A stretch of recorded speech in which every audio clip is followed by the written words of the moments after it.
E aí, você está no Rio Grande do Sul ou está em Brasília? Estou em Brasília. Está Será em que fica Brasília? melhor deitada a câmera ou assim Eu mesmo? acho que tem que ficar em pé. Se você deitar, vai ficar. Tá, É então assim vamos ver se... mesmo. É que É parece que assim fica muito mesmo. próximo aqui, mas vamos lá. É, mas você é magrinho, pô. Eu tô meio gordinho. Não, tô na mesma barca que você. Tamo junto. Essa pandemia tá deixando a gente mais em casa. Tá fazendo duas coisas. Eu já estou constatando empiricamente. É aumentando o número de divórcio e aumentando o número de obesos. Ah, é verdade. A gente tá muito na gastronomia e na leitura, né? E pouca atividade física, né? Respeitando a quarentena. Pois é, mas é difícil, né? Uma relação. Casamento já é difícil. Eu não sou casado, mas eu sei porque os meus amigos falam, né? Imagina você trabalhar em casa. Mas tem uma coisa boa. Pelo menos lá no escritório o pessoal fala que os juízes estão trabalhando mais, né? Tem que aguentar a mulher em casa, está trabalhando. É, não, é verdade. Estamos administrando aí. Vai passar. Mas Estou se como que você está? Tudo preparando para a bem? volta. Tudo bem. É isso aí.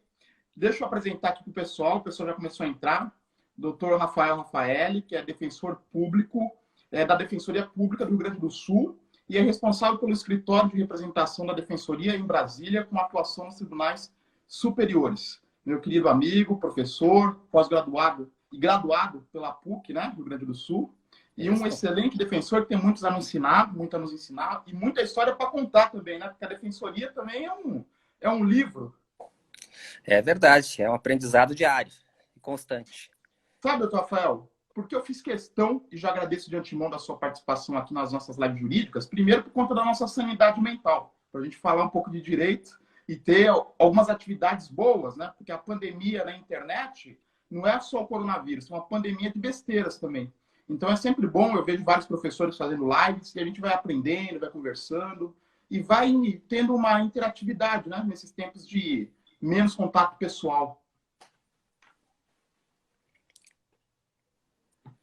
Doutor Rafael, está escutando?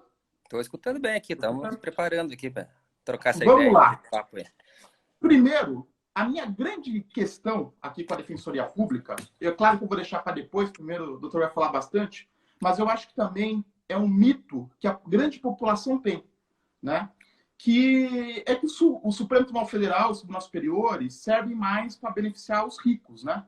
E eles não conhecem a atuação da Defensoria Pública na defesa dos hipossuficientes, né, dos mais pobres, junto a esses tribunais. Eles pensam que a Defensoria atua mais, né, na área criminal, na área de família, em primeira instância. Quer dizer, olha, o cara que é mais pobre, ele chega até o tribunal de segunda instância ali, o tribunal estadual. Passou disso, os outros tribunais só servem para os ricos, né? Então, basicamente, a nossa abordagem aqui, quanto à defensoria, é para mostrar para a população a importância da defensoria junto aos tribunais superiores, e por isso que o doutor é o mais qualificado para falar sobre isso. Mas vamos começar pelo começo, porque muitas das pessoas que nos assistem não são da área do direito, né?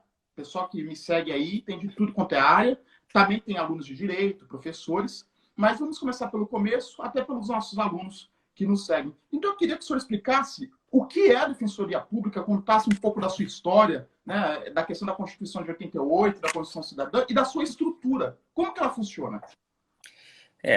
Primeiro, obrigado pelo convite, Marco. Vamos, né, trocar essa ideia aí, falando um pouco da defensoria e um pouco também da nossa caminhada até aqui, né? Eu sou defensora há 17 anos, comecei minha carreira em Uruguaiana, né? Passei por Caxias, depois Porto Alegre, Vara do Júri, né? Fiz 10 anos de júri, acho que devo ter feito uns 700 júris, mais ou menos.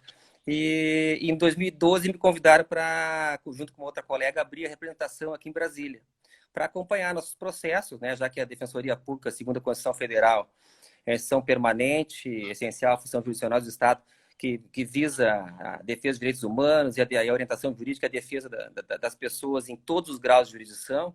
Então é importante, né, que haja também o acompanhamento do processo desde lá da origem, da comarca, lá do rincão mais longínquo da capital do Estado até os tribunais superiores. E é isso que nós fazemos já desde 2012, já completar 8 anos agora, que é essa atuação junto aos tribunais superiores, que envolve uma atuação tanto individual, do caso a caso, quanto uma atuação, digamos assim, no atacado, que é a atuação nos recursos repetitivos e representativos de controvérsia, né? Mas vamos voltando um pouco antes à minha trajetória de defensoria pública, né? A Defensoria Pública, agora, até há pouco perguntei para um colega, né, quando é que foi último estado a ter a Defensoria Pública, parece que foi o Amapá, e faz pouco tempo. Né? A nossa Defensoria do Rio Grande do Sul já tem 20 anos, Rio de Janeiro tem mais tempo, São Paulo é muito forte também a Defensoria, mas também foi constituída há não muito tempo, foi posterior à do Rio Grande do Sul. Então, assim, a Defensoria Pública, ela né, numa linguagem coloquial, ela é a porta de acesso das pessoas mais pobres ao judiciário, a busca, a luta por seus direitos. Mas, claro, que a Defensoria Pública também ela atua não só judicialmente, também agora de uma forma muito forte no extrajudicial. Até o coronavírus está dando oportunidade assim, da Defensoria Pública intermediar acordos com instituições escolares, universidades para redução de mensalidades. No Rio Grande do Sul está tendo um movimento nesse sentido. E tem também Câmara de Conciliação. Então, a Defensoria Pública ela já transcende aquela ideia de acesso ao Poder Judiciário. Né? Tanto que ela tem um viés de orientação jurídica para as pessoas saberem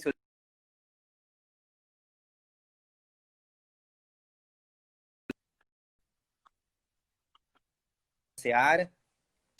Mas a minha atuação, desde que entrei na Defensoria Pública, sempre foi no litigioso. Né? Nunca atuei na conciliação, fiz muitos anos de audiências, né? Já trabalhei em outras áreas, vara de família, execução penal, mas predominantemente minha atuação foi em varas criminais e vara de júri.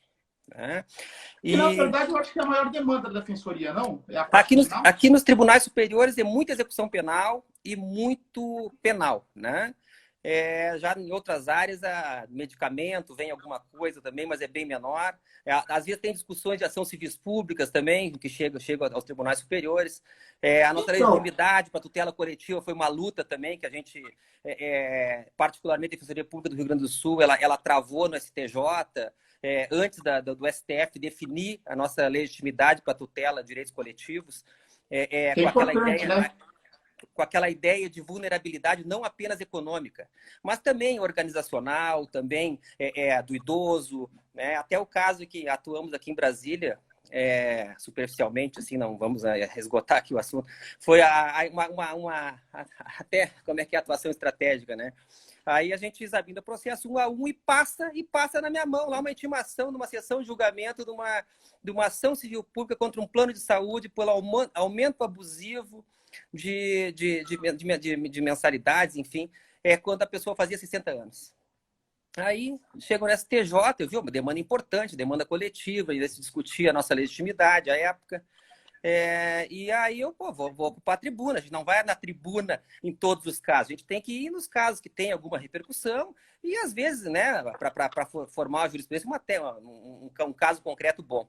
E era um caso concreto bom, até a Defensoria Pública era recorrida, o tribunal havia reconhecido a legitimidade, mas examinei o processo, tinha lá uma preliminar bastante interessante, se cabia ou não embargos infringentes de decisão interlocutória, que era da legitimidade, né, que era um agravo que acabou parando em embargos infringentes, mas enfim.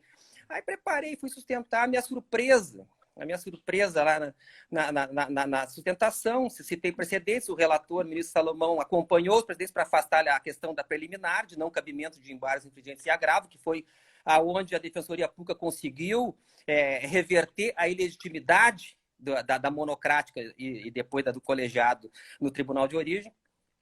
E aí o relator entendeu que era momento de ir um pouco além, ver o que era papel de quem e tal, embora a Defensoria sustentando que nas tutelas coletivas, como há legitimidade concorrente até dos Ministérios Públicos estaduais e federal, é importante para a sociedade, quanto mais gente legitimada, mais órgãos legitimados, melhor. Porque um não faz, o outro faz. Né? E foi o que ocorreu. O Ministério Público não viu ilegalidade lá no aumento abusivo, a Defensoria viu e agiu. Né? E aí veio aquela ideia de que era intuitivo que plano de saúde não era para pobre. Eu quase caí duro da tribuna, né? E quando ouvi que a Defensoria Pública era instituição essencial e não permanente como Ministério Público, o que acabou modificando na emenda 80 meses depois, né? Hoje somos instituição permanente. Ouvi também de outro ministro que a Defensoria Pública era instituição essencial, porque a Constituição era sábia, porque um dos motivos era a erradicação da pobreza. Extinta a pobreza, a Defensoria Pública perderia a sua razão de existir.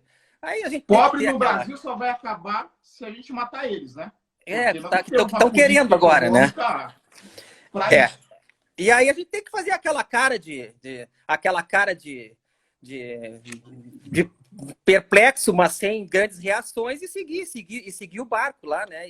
E aí, enfim, esse processo acabamos conseguindo levar para a Corte Especial, fiz um embargo de divergência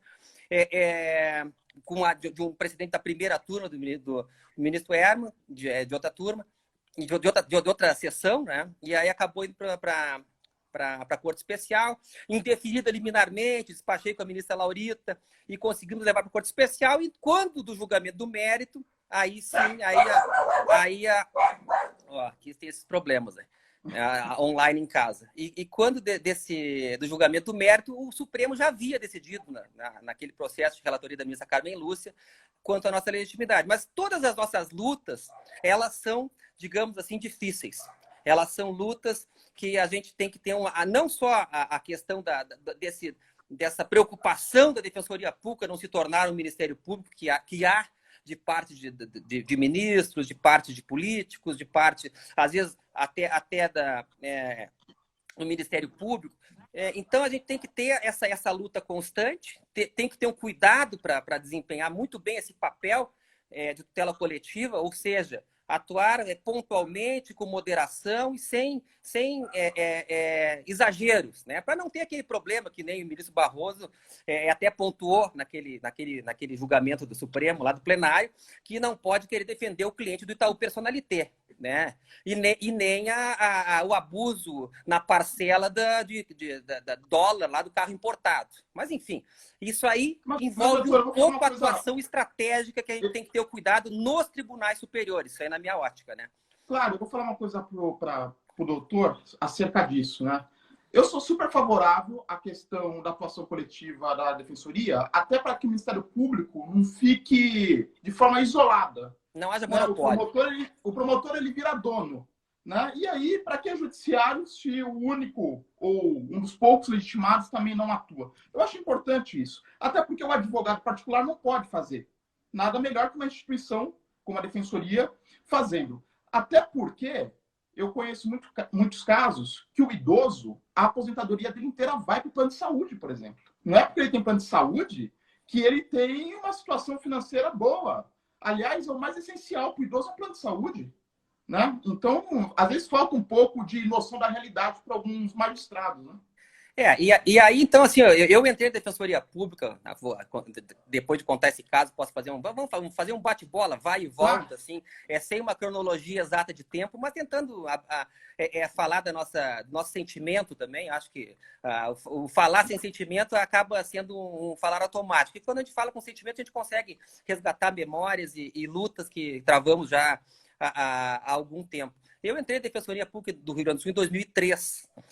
Na época, o nosso orçamento ainda é muito inferior ao do Ministério Público, nem se compara com o do Judiciário, nem se tem essa pretensão, né?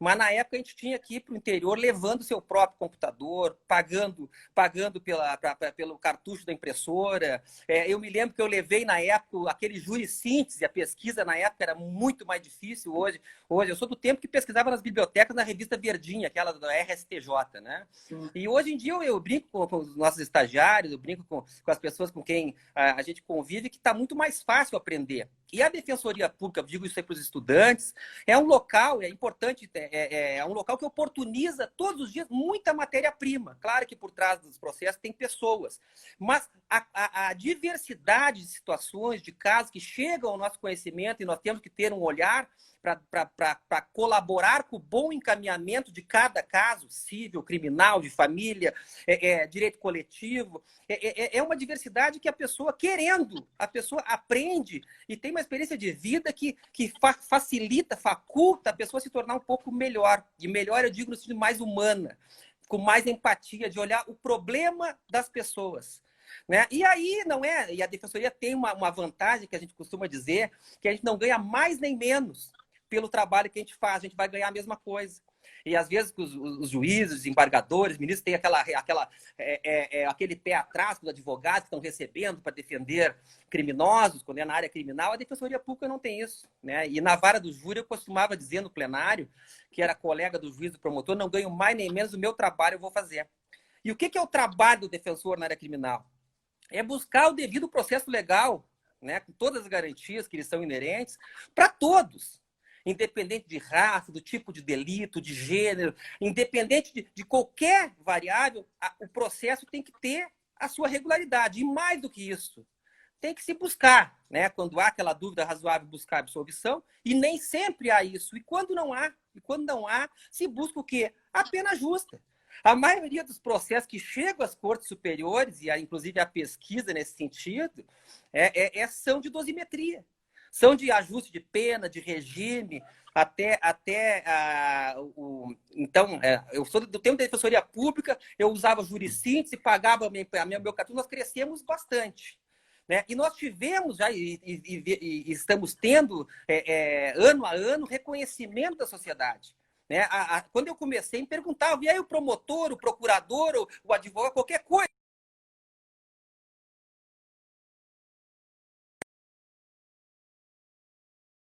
Há muito mais informação sobre o nosso trabalho, o que fazemos e para quem atuamos. Né? Sem aquela ideia aquela dualidade de bem ou mal, promotor acusa, defensor defende, como se o acusador tivesse sempre razão.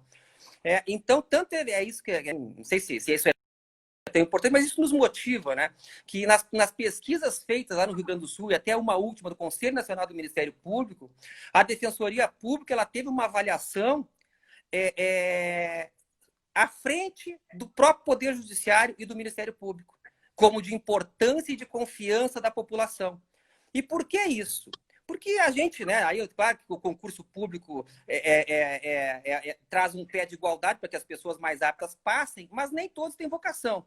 Mas na Defensoria Pública tem muitos vocacionados.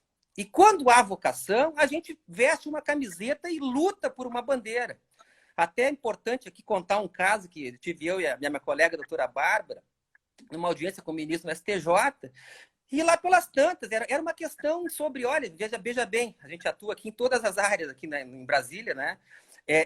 Civil, criminal, execução penal, tutela coletiva. E aí era uma questão se havia a obrigatoriedade da Defensoria Pública apresentar cálculos de contadoria nos seus embargos de execução, ou se a Defensoria Pública poderia pedir para que a contadoria do fórum fizesse esses cálculos quando fosse cálculo complexo, etc, etc. Eu passou por mim o processo, um recurso nosso monocraticamente negado, e eu fiz o meu regimental e fomos falar com o ministro, despachar o regimental. Antes de chegar no mérito do processo, o ministro, né, Defensoria Pública, muito bem, e tal. E aí, reunião lá, o ministro, por mim, Defensoria Pública não precisava existir, que a advocacia dativa lá no meu estado funciona muito bem e tal, e tal. Talvez no presídio seria importante, só no presídio.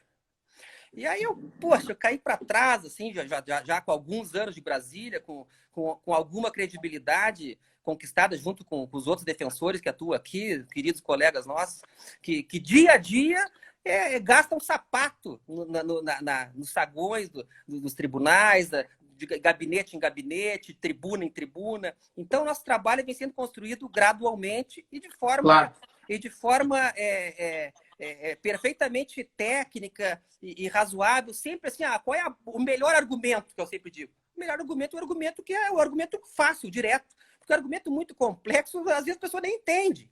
Então, o melhor argumento é aquele mas aí só saber.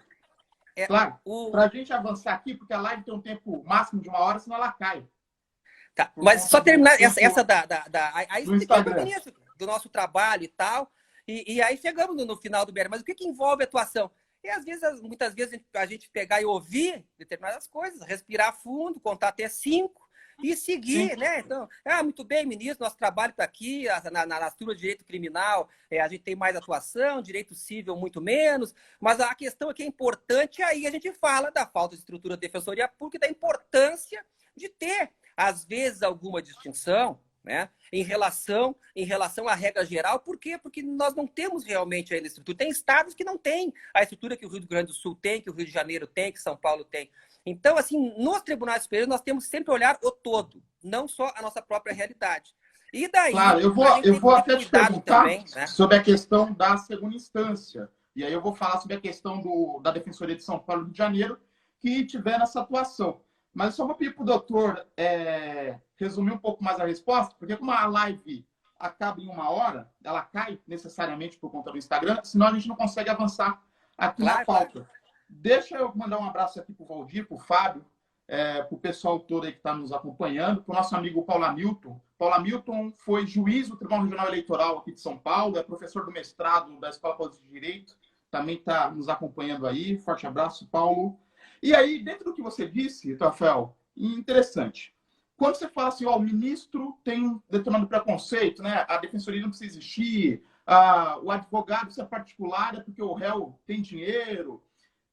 Não entra um pouquinho aí a questão da falta de imparcialidade, já até a teoria do jogo? Eu sempre brinco, tem um professor lá de Santa Catarina, que você conhece bem, que tem essa tese, mas sem a questão técnica. É o juiz que entra em campo. Imagina um campo de futebol. O juiz já entra em campo vestido a camisa de um dos times. Estou na mesma linha. Como assim? Eu te recebo para despachar, você fala, olha, o teu cliente tem dinheiro, a defensoria não precisa existir. Isso não é uma atitude de um magistrado, né? Eu estou na mesma linha que você, doutor Marco. Olha, veja bem, esse ministro, enfim, não vem ao caso quem, claro. Veio da magistratura. E a magistratura tem juízes garantistas, juízes menos garantistas, juízes mais autoritários, juízes que são os donos da bola, dono do campo, e que é tudo com eles. Eles jogam pela acusação, pela defesa e julgam. Ele pega a bola e vai embora. Pega a bola e vai embora. Isso. E aí, então, o que talvez seja isso aqui, já quase buscando na psique, né? É que a defensoria pública, ela muitas vezes, ela é uma pedra no sapato de quem quer fazer o processo de qualquer jeito. Né? A inamovibilidade é uma das prerrogativas mais importantes da defensoria pública. Porque o defensor ele tem que tratar com urbanidade, tem que ser respeitoso com o juiz, com o membro do Ministério Público, com os advogados, mas o defensor ele tem sua independência, sua autonomia, sua inamovibilidade. Se eu for fazer meu trabalho, daqui ninguém me tira. Ou seja, o defensor não é como... E aí tem muitos, e não estou aqui querendo desmerecer o trabalho dos dativos, porque muitos dativos já fizeram belíssimos trabalhos em comarcas que eu atuei, quando eu estava numa vara e tinha audiência na outra, enfim. Mas a diferença do defensor público para o dativo foi o que eu disse para o ministro. Em primeiro lugar, o dativo tu pode mandar embora e não chamar mais. O defensor público tu não pode. E o principal, o defensor público acaba vestindo uma camiseta, tendo um espírito do todo, que não é só aquele processo que representa uma instituição, representa milhares de assistidos que estão dependendo do nosso trabalho. Então, quando a gente fala pela defensoria pública, e aqui é uma live, a gente tem que ter todo cuidado, mas não tem que deixar de dizer isso. Quando a gente fala pela defensoria pública, a gente fala por uma instituição que representa o acesso à justiça de milhões e milhares de pessoas que não teriam voz nem vez nesse país. Deixa eu te falar uma coisa dentro dessa perspectiva. Em duas dimensões aqui. O processo penal no Brasil, ele ainda é seletivo. E aqui as duas dimensões. A primeira dimensão, a dimensão do réu. Que o processo é daquele cara que não estudou, como nós vemos nas pesquisas das instituições penitenciárias, né? O processo é do cara que geralmente negro, pobre, enfim, aquela visão seletiva, melhor dizendo, e seletiva também na defesa. Quando não havia defensoria, quando a defensoria não atua, qual advogado dativo atua? Aquele que estudou bastante, aquele que saiu da faculdade e continua estudando, que começou a criar um nome, que tem um escritório bom, ou aquele que necessariamente precisa daquele dinheiro do convênio que um advogado menos preparado, menos experiente. Quer dizer o quê? O réu, ele já tem toda essa carga negativa contra ele. E, geralmente, ele continua sendo defendido por advogados inexperientes, recém-formados e tudo mais. Há essa questão... Se nós tivéssemos combinado, não sairia tão bem essa live, Marco. Porque é o que tu falas é exatamente o que eu penso e é o que nós dissemos para o ministro. Né? Mais uma coisa, encerrando aquela... Eu vou falar também dos bons ministros. Né? Mas aquela situação da acolhida e da preocupação de ministros que tem com teses que atingem milhares de pessoas, pobres, negros e periféricos. Tem também. E isso aí também a gente tem que trazer essa referência. Essa, além de dizer que veste camiseta, eu disse para o ministro, por que o pobre tem que ter advogado iniciante? Porque a hora que o dativo estiver funcionando no seu escritório, ele vai pegar e vai seguir o cliente que ele paga e vai abandonar. E a Defensoria Pública, ao contrário, eu digo assim, os primeiros júris que eu fiz e os últimos que eu fiz antes de ir para Brasília, eu digo, a diferença é um oceano. Às vezes eu vejo, quando assisto professores, um dia assisti o professor Maurício Dieter, outro dia assisti uma parte da tua live, eu vejo o oceano que né? Eu me sinto assim, pô, eu tenho que estudar muito para acompanhar essa linha acadêmica e talvez uma hora a gente chegue lá. Mas, enfim, a gente está mais voltado para a prática. Mas o oceano que é dos primeiros júris para os últimos é uma coisa impressionante. Né? O júri é aquele que tu desclassificaria com o pé nas costas, o réu acabou condenado. Então, aí eu disse para o ministro, por que a Defensoria Pública não acontece isso? Quanto mais tempo a gente fica, melhor a gente fica e mais a gente pode ajudar e, às vezes, motivar colegas, motivar estudantes. Eu me lembro assim, ó, das coisas, a remuneração indireta que a carreira nos traz. É conseguir motivar as pessoas, por vezes, um estudante que olhava apaixonado por juiz de MP. E aí eu olhava um júri, daqui a pouco, nunca pensei em ser defensor, que legal a sua atividade, como é que funciona, e ver quando é culpado, como é que não é. Eu digo, o trabalho nosso é um trabalho técnico, que é como médico que examina um exame de imagens. A gente dá a nossa posição, né? a nossa tese, mas nem sempre acolhida, mas a gente trabalha com essa autonomia na Defensoria Pública. Isso é muito bom.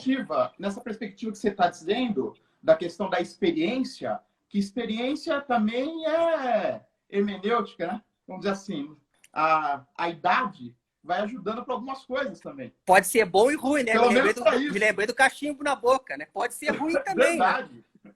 Mas deixa eu te falar uma coisa. Você disse uma coisa muito interessante. A atuação, por exemplo, no tribunal do júri, independentemente da técnica, talvez o júri seja o que há de mais expresso numa teoria do jogo. Eu sou contra essa questão da teoria do jogo por conta do juiz jogador, juiz torcedor.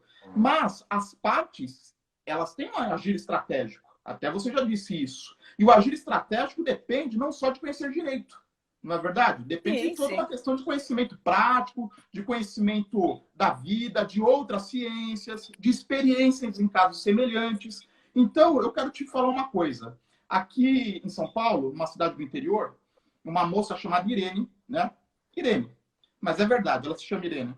Ela foi pega com 3 amigos negros num bar com um pouquinho de maconha.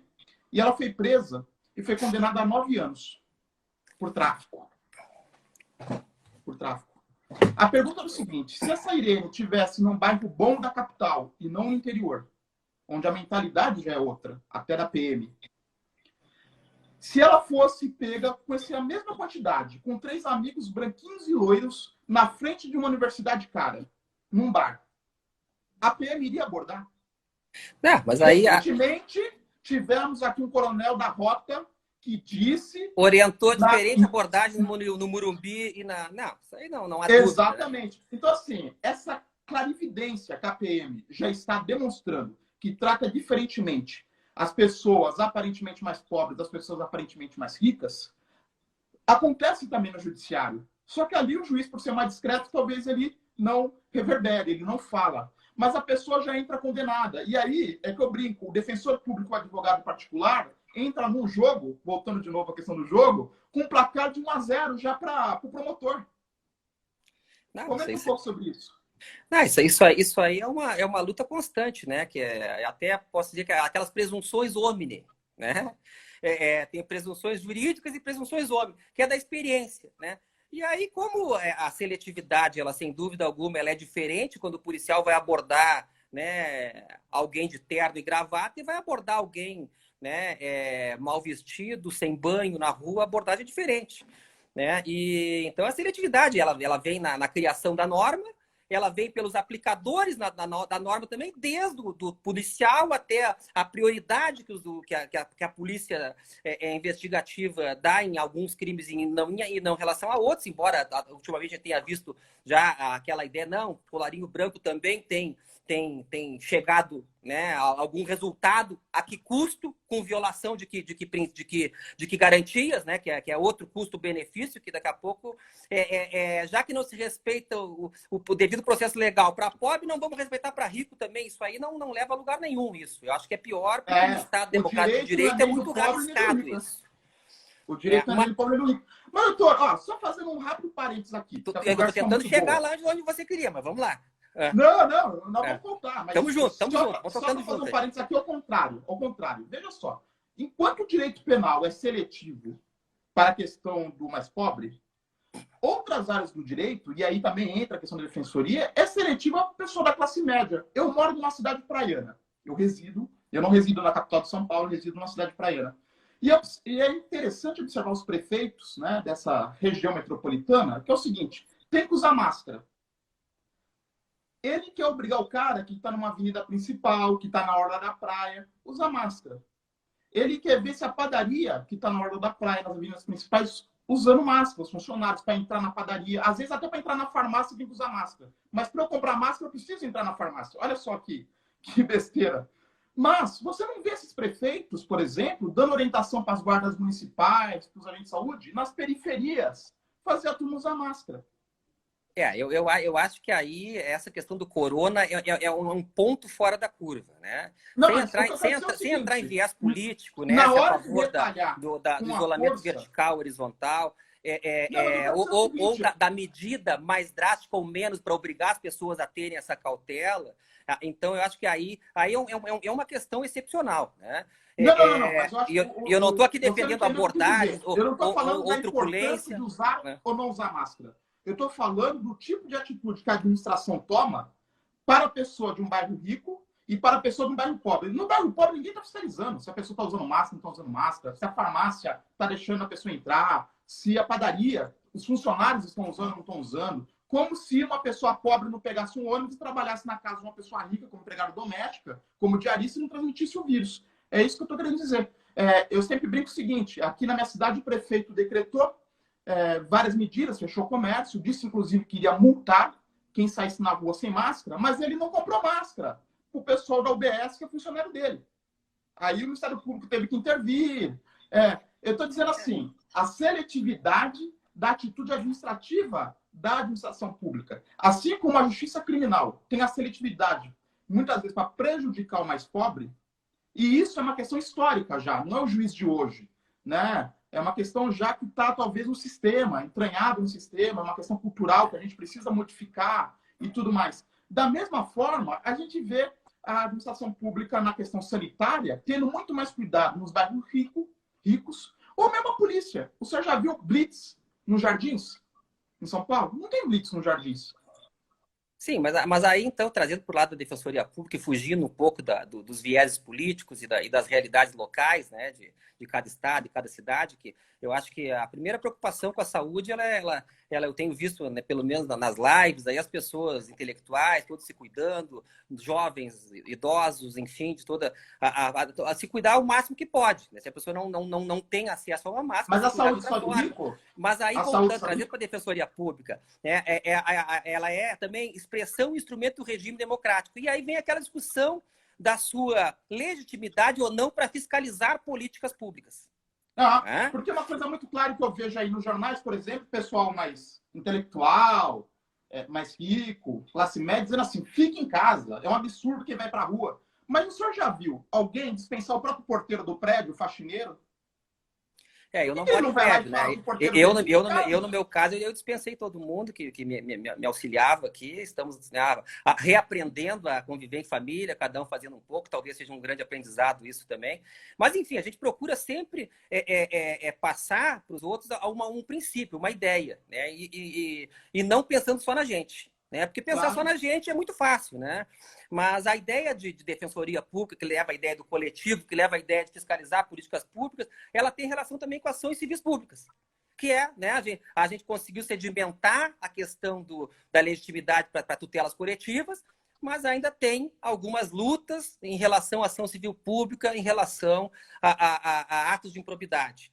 Não há dúvida Claro. não há dúvida que poderia. Né? E aí é uma discussão muito longa, né? Que a gente já Não, teve. eu nem estou dizendo. Vamos pegar o exemplo aqui, né, do coronavírus. Olha, está dispensadas as licitações. O prefeito roubou na compra de máscara, de equipamento. Eu não estou dizendo que a defensoria tinha que apurar isso, atuar nisso, que é questão do Ministério Público, né?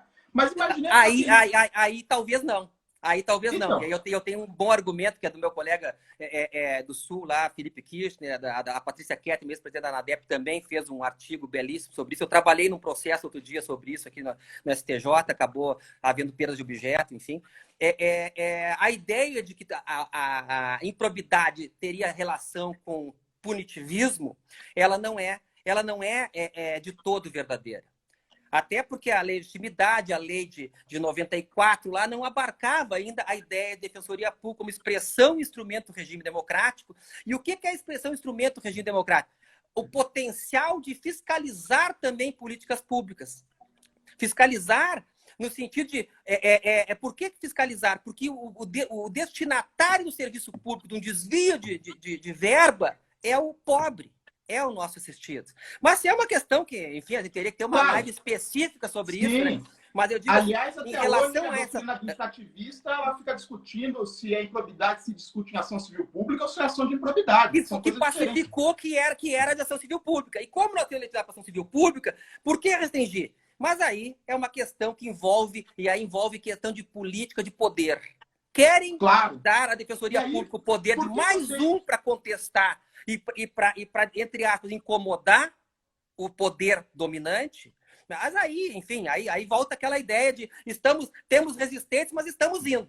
Né? Eu digo aquilo que eu falei. Eu comecei como comprando cartucho, hoje a gente é reconhecido como de mais confiança da população, que é o nosso destinatário e é o que mais importa para o defensor público. Que é a questão de não deixar o poder escapar entre os dedos, né? Que é a questão do Ministério Público. Mas avançando aqui o assunto, no caso da prisão em segunda instância, que aí é onde eu também queria chegar, e é o ápice da atuação da Defensoria como amigo Sicuri, né? Amigo da Corte, lá no Supremo.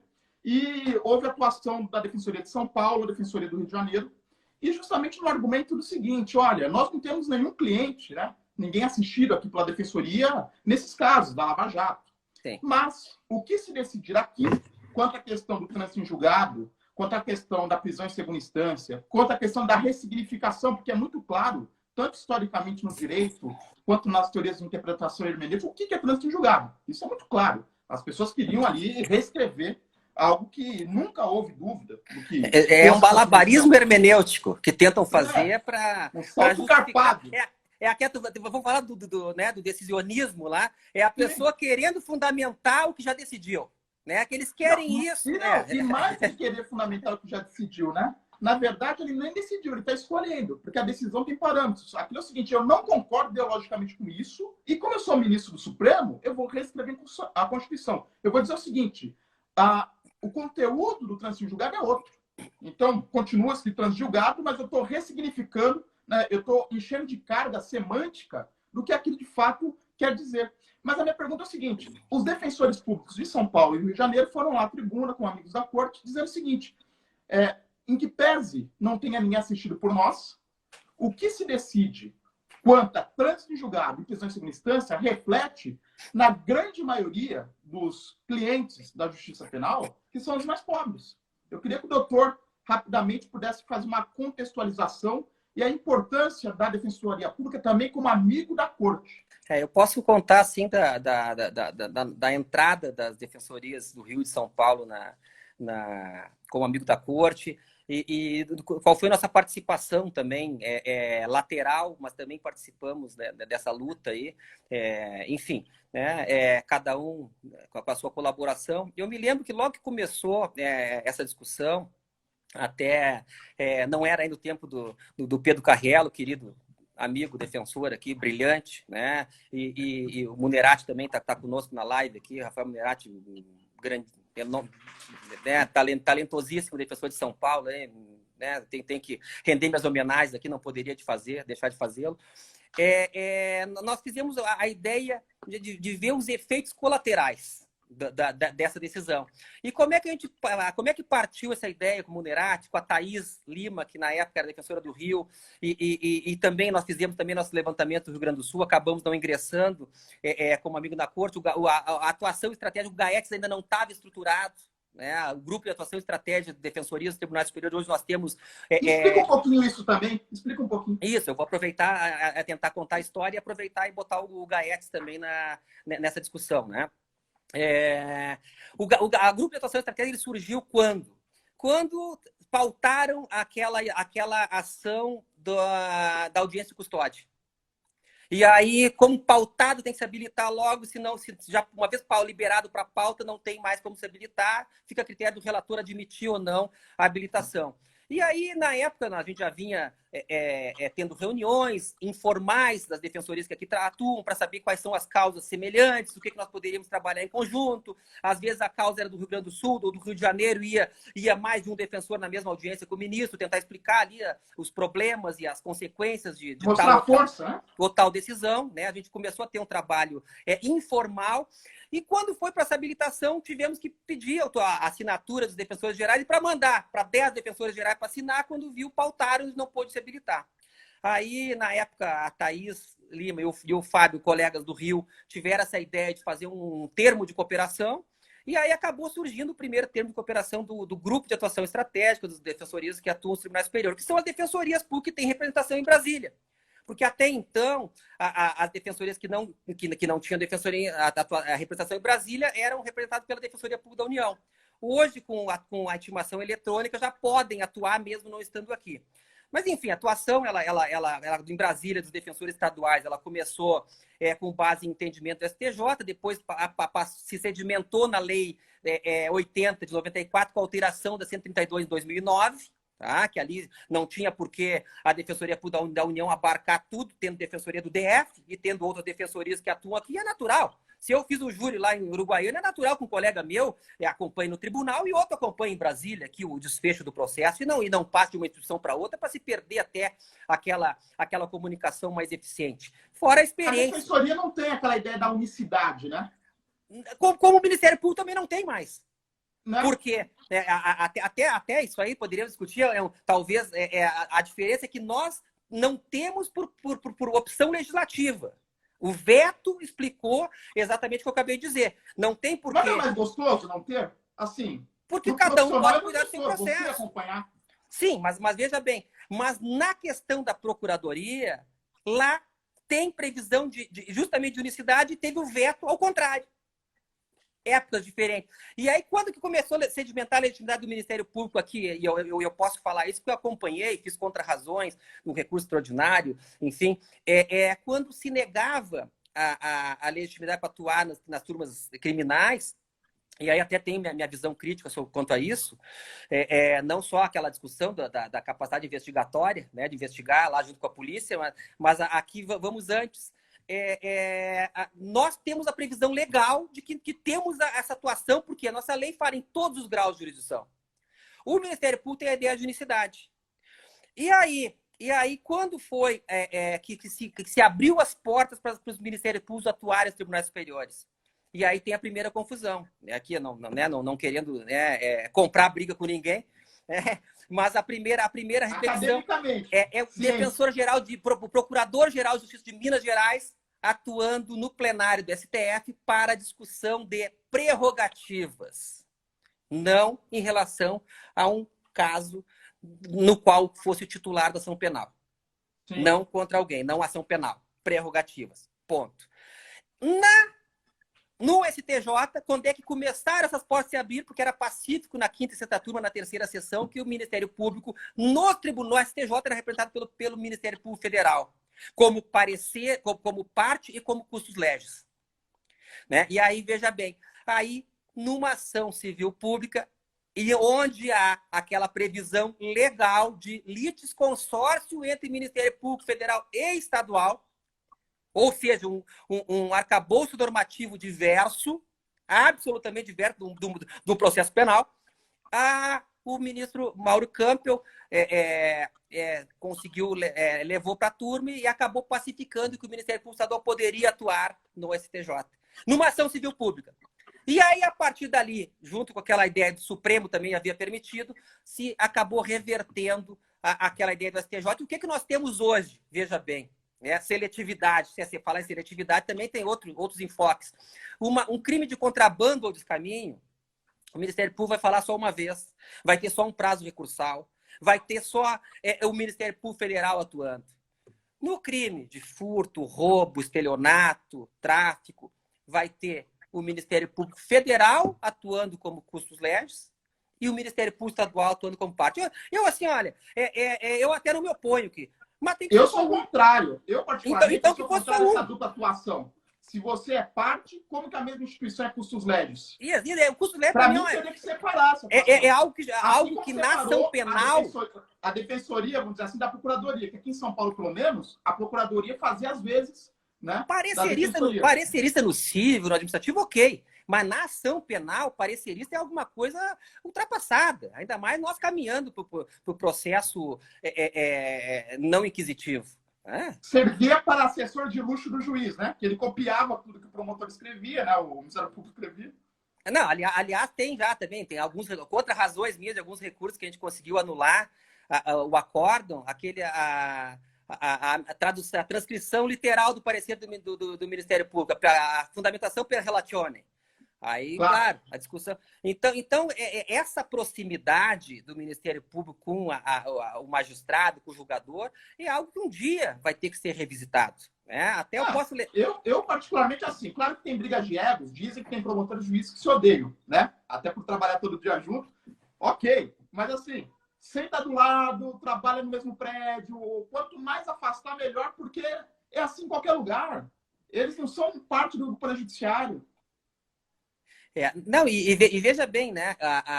E aí, isso aí, claro que eu posso até lembrar de um caso exitoso do Rio Grande do Sul, que depois acabou tendo um obstáculo na tradição, né? Que a tradição é como base para toda evolução, mas às vezes é como obstáculo, né?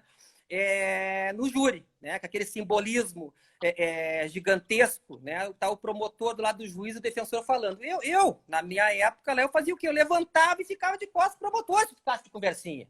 Né? Eu ficava em pé, eu já fiz júri em salão paroquial, tá lá o juiz do lado dos jurados a 1,5 metro, numa mesa do professor, e o defensor tá lá, mesa do professor, e o defensor tá lá no canto, no fundo, junto com o réu, numa mesa de estudante. Mas eu pegava o meu chimarrão, ficava em pé, eu não sentava, eu ficava em pé o júri inteiro. Mas era a minha forma de driblar essa tradição nefasta que dá a proximidade dos ministros tomarem cafezinho com o procurador da República, quando tem intervalo da sessão. Os advogados no não Supremo, podem. Eles entram junto. No Supremo, eles entram junto. Doutor, no Supremo eles entram junto, não passam pelo detector de metal pela mesma porta. Agora, isso aí é uma outra discussão. Detector de metal, eu vou ter que fazer outra live. Depois que o Janot falou que ia matar o ministro Gilmar, não sei se resolveram separar. Vai ter que fazer outra live com o detetor de metais, né? Mas aí, veja Depois bem... você vai ter que me indicar um bom mate, viu? Eu tô indo toda terça, claro, agora em pandemia não mais, mas eu tô lá em São Leopoldo. Pô, legal lá, já fiz júri lá, tem colegas queridos lá também que lá atuam. Né? Eu fiz júri em mais de 100 e poucas comarcas, acho que passou de 100 eu começo a perder. Eu fazia júri itinerante, eu ia para ajudar o colega no primeiro júri, no júri de colidência, num júri de repercussão, muitas vezes aquela coisa que o cara tinha que comprar pão no outro dia, o júri era muito violento, aí tinha que chamar o defensor de fora, aí me chamava, eu ia lá fazer o júri, mas com aquela tranquilidade de sempre. A Doutor, tranquilidade de nós pegar e estamos fazer a leitura do processo sob uma ótica, porque tem mais de uma ótica sempre, não é só a ótica da acusação. Claro, Né? nós estamos aqui com 10 minutos ainda. Deixa eu só te falar uma coisa. Quanto a essa questão de estatística, de jogo, de juiz torcedor, da atuação da defensoria, e isso aqui envolve muito a defensoria. Nós temos uma estatística aqui do Tribunal de São Paulo, tá? Eu até te mandei acerca de análise de 57 mil, quase 58 mil acordos entre duas câmaras. No mesmo tribunal, duas câmaras. Que eu vou me eximir de falar aqui quais são, mas está... Pô, vou querer prorrogação. Vamos entrar e vamos sair nessa live. Tem muito assunto aí. Tô gostando desse papo aí. E aí é o seguinte, tem uma variação de 16% a 81% na taxa de rejeição de recursos, seja dos defensores, dos advogados da primeira instância para a segunda instância. A pergunta é o seguinte, muda tanto os advogados, mudam tanto os defensores, ou você tem aquelas câmaras que são câmaras da morte, e vocês têm as câmaras, que é as câmaras do tribunal, que é, de fato, de um Estado democrático de direito, que aplica o direito, não aplica o que eles acham que tem que aplicar. A gente chama câmara de gado sul, né? O juiz da democracia é o juiz que não concorda com a norma, mas sabe que a norma é a norma e que ele precisa aplicar. Ele pode não concordar, ele tem todo direito. Tem um desembargador famoso lá que diz que eu não concordo com liminar em habeas corpus, tá? Mas já que existe, então tá, eu indefiro. Tá. Mas, enfim, as câmaras de gás, né? Isso aí foi um argumento que se utilizou nas ADCs, que eu acabei não... Né? Eu queria terminar só a história do júri, como é que terminou, vou falar do percentual.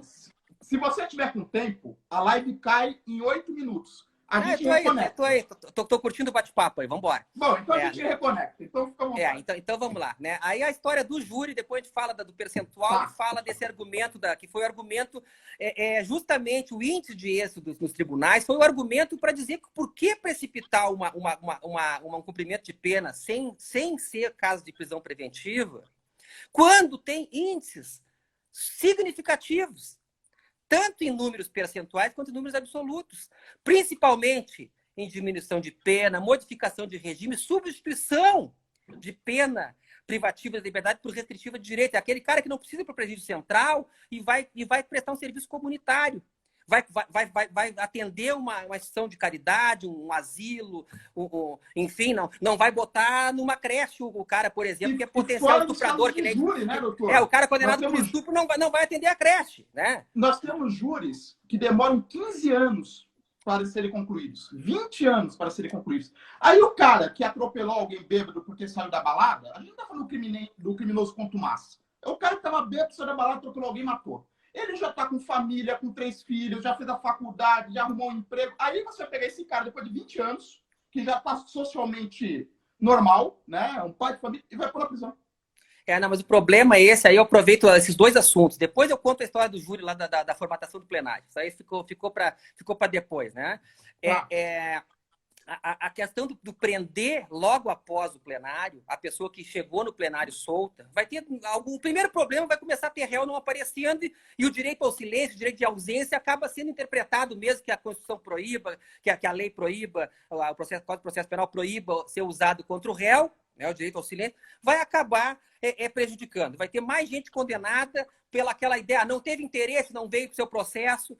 Primeiro lugar. Mas mais do que isso, o mesmo problema que fundamentou a modificação do entendimento do STF, que são esses índices. Eu peguei, tem 2 pesquisas no STJ, uma de período de setembro de 2015 a agosto de 2017. O ministro Schietti, a pedido do ministro Barroso, fez 2 pesquisas lá que acabaram desmistificando a ideia de que a Defensoria Pública que o Tribunal Superior não é para pobre.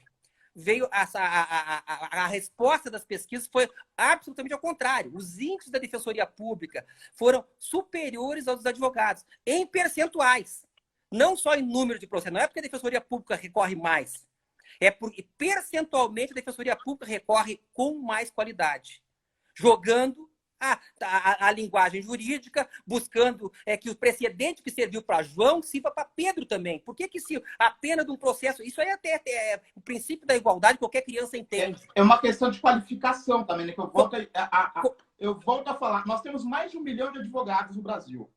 mas eu sou advogado, né? Quem sou eu para ficar falando mal da classe? Mas Mas nem eu eu sou vou falar, professor. conheço excelentes advogados. Não, mas eu digo assim, doutor Fel, eu sou professor assim de ser advogado. Eu adoro ser professor. E eu sou professor de pós-graduação. Então eu dou aula para quem já está atuando. É uma coisa absurda. É uma coisa absurda. Porque as pessoas, claro, eu compreendo, mas essa questão de cursinho acabou transformando um mercado de eu tenho que passar na prova, eu não tenho que saber direito. E aí virou o quê? O chamado professor macete. Ele não te ensina direito. Ele te ensina como aquela banca vai perguntar o que você tem que responder. Vira uma sala decoreba. As pessoas, depois que passam, até pelo fato de não ter um salário, vão precisar e a busca, né, do leite da criança e tudo mais, elas param de estudar. Eu tenho uma notícia boa e outra pior. A discussão é essa, se precisa exame de ordem ou não. Eu acho que precisa, né? Enfim, claro, não vamos entrar naquele mérito de que o médico não precisa. São ciências diferentes enfim. Né? Mas não só isso, né? Nós temos no Brasil, proliferar o curso de direito, a mesma linha que tu a mesma quantidade de faculdade de direito do resto do mundo. Se você pegar o número de faculdade de medicina e o número de faculdade de direito, ainda que as faculdades médicas estejam aumentando, é descabido. Nós temos 1 milhão de advogados ativos e 1 milhão e pouco de pessoas nos bancos universitários.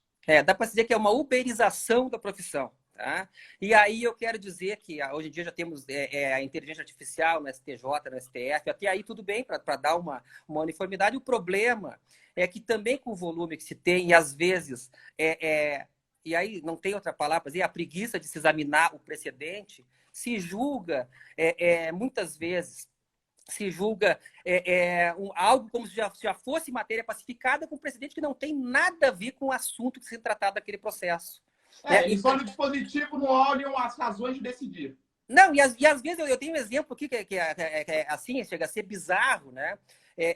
Lá na Vara do Júri, em Porto Alegre, o Ministério Público começou, né? A questão, vou aproveitar, vou contar do júri, depois nós voltamos para o percentual. Não, o Ministério Público começou a denunciar os homicídios de tráfico, botando que era também associação. Porque é da quadrilha dos mano ou dos bala na cara.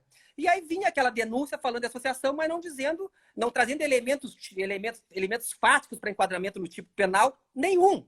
Tipo, não dizia quantos crimes eles cometeram junto, a relação de estabilidade. Era só aquele vulgo chavão de que aquele lá é da quadrilha tal e aquele da quadrilha tal.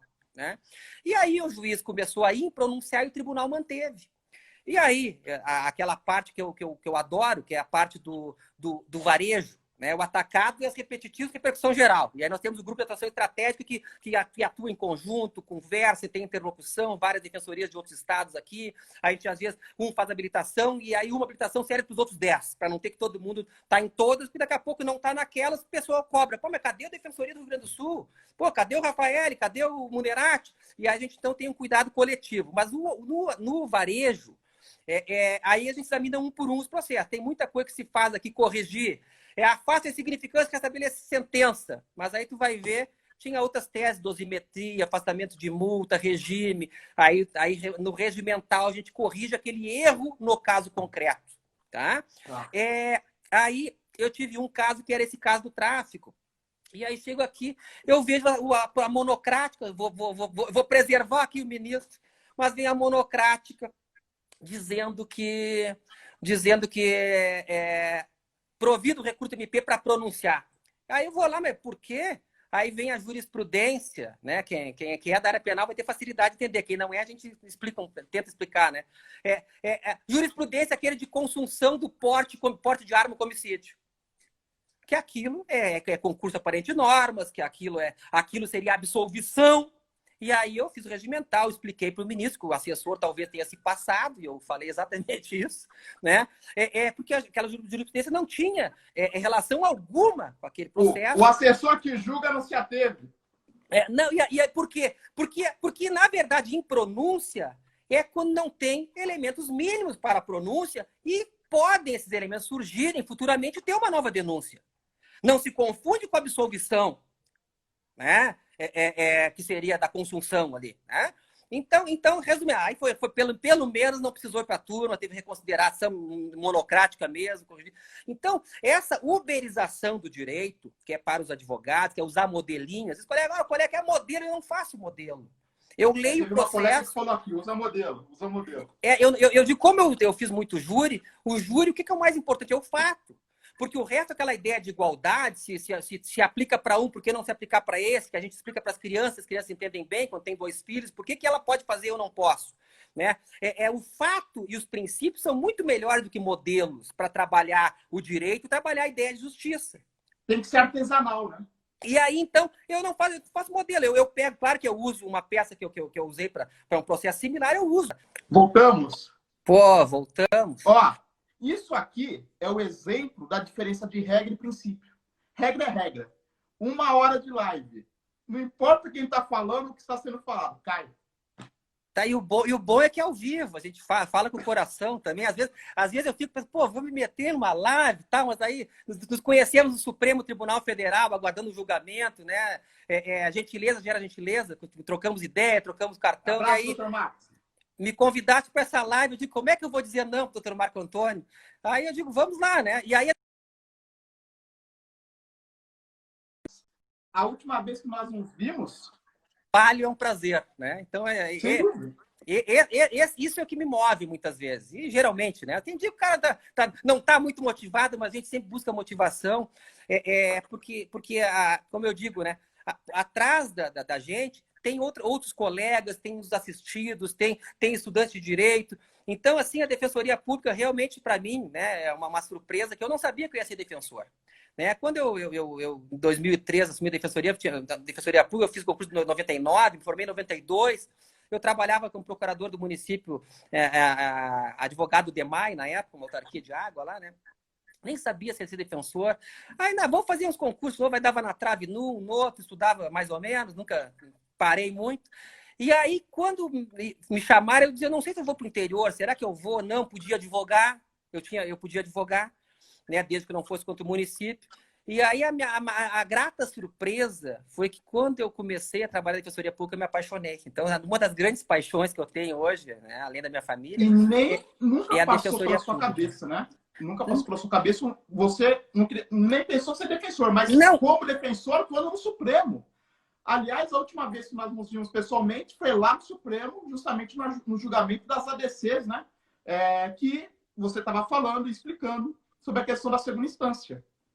Isso. E aí a gente conseguiu já fazer essa curva toda, falar do artesanal, da uberização, do trabalho gourmet, né? E no júri é isso. Talvez por eu no júri ser assim, no processo que chega em Brasília, eu olho o fato. E aí ali a gente consegue ver a distinção.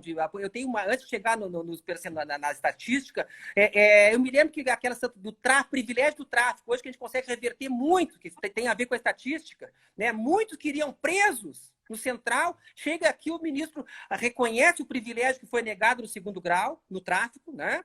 E muda uma sentença de 6 anos do regime inicial semiaberto ou fechado para 1 ano e 8 meses, muita gente se vê isso, 2 anos, substituída por prestativo, por restritivo de direitos. E aí, por quê? Porque o tribunal lá, muitas vezes, 12 pedras de crack, excessiva quantidade de droga. Aí, como quem faz júri, né, examina o processo e vai no auto de apreensão, e eu descobri que essas 12 pedras, na época, eram 0,89 gramas. E aí eu fiz meu regimental, fui falar com o ministro Sebastião, o ministro reconsiderou, e não só reconsiderou, como o ministro Sebastião, ele era presidente da 3ª sessão, na época, ele ligou para a nossa representação, a assessoria, a Rosângela nos ligou, pedindo uma reunião com os defensores, pedindo que nos habeas feitos pela Defensoria Pública houvesse uma espécie de ementa junto com a inicial, para não ser aquele habeas de 10 páginas, tudo repetido, que o colega às vezes troca só o nome, que era para dizer se era primário ou reincidente e dizer a quantidade de droga. Porque isso aí facilitaria a decisão dele não ser chapada, não ser uberizada, não ser corta-cola. E aí, a partir daí, começou a ter muita reversão de quantidade de droga. Hoje a gente vê, privilégio para 15 gramas de crack, 30 gramas de crack, não é incomum. Tá? Às vezes o regime muda muito. E a gente consegue voltar, então, aqui nas estatísticas, que é porque que talvez tenha fomentado esse nosso encontro, a ideia de que o Tribunal Superior, da elitização das cortes superiores, afastar esse mito. O mito. E aí eu estava te contando que isso aí foi uma oportunidade, e aí a Defensoria Pública de São Paulo e do Rio de Janeiro brilharam de uma forma com muito destaque, mostrando que não se discutia prisão de rico, a prisão em segunda instância, se discutia muito mais prisão de milhares e milhares de pobres julgados de qualquer jeito. E o principal, que tu falaste da loteria, que tem a relação também aqui, o principal é que tem médio 54% de direito numa Câmara e 18% na outra, tem essa discrepância, que eu lembro que o ministro Sebastião também tinha uma luta com o presidente da terceira sessão, para que os presidentes de tribunais orientassem, né? A independência funcional é difícil, né? Mas orientassem os seus magistrados a seguirem pelo menos as súmulas dos tribunais superiores. Mas isso daí você está tocando num ponto fulcral, doutor. Desculpa te interromper. Independência funcional é uma coisa. Não seguir súmula é outra. Mas aí só um processo administrativo no CNJ, que também é corporativo. Mas aí, tu já viu algum juiz ser punido? Tu já viu algum juiz ser punido por proferir alguma decisão? Não, mas aí é falta dos órgãos de fiscalização do Poder Judiciário. Porque eu digo o seguinte, em qualquer país decente no mundo, mesmo no realismo norte-americano e mesmo no common law da Inglaterra, se você chegar para um juiz lá e falar, olha, a Suprema Corte decidiu desta forma, o senhor pode decidir de outra forma? Ele não vai entender a pergunta. Não, sim. Tem algumas diferenças no nosso sistema para de lá, né? Mas eu entendo o teu ponto de vista, né? Mas a questão essa do magistrado, independência funcional ou não, o ministro Sebastião cortou.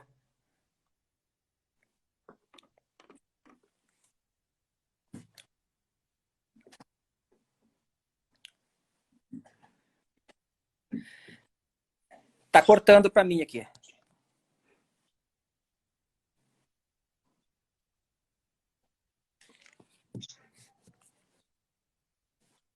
É o Continental.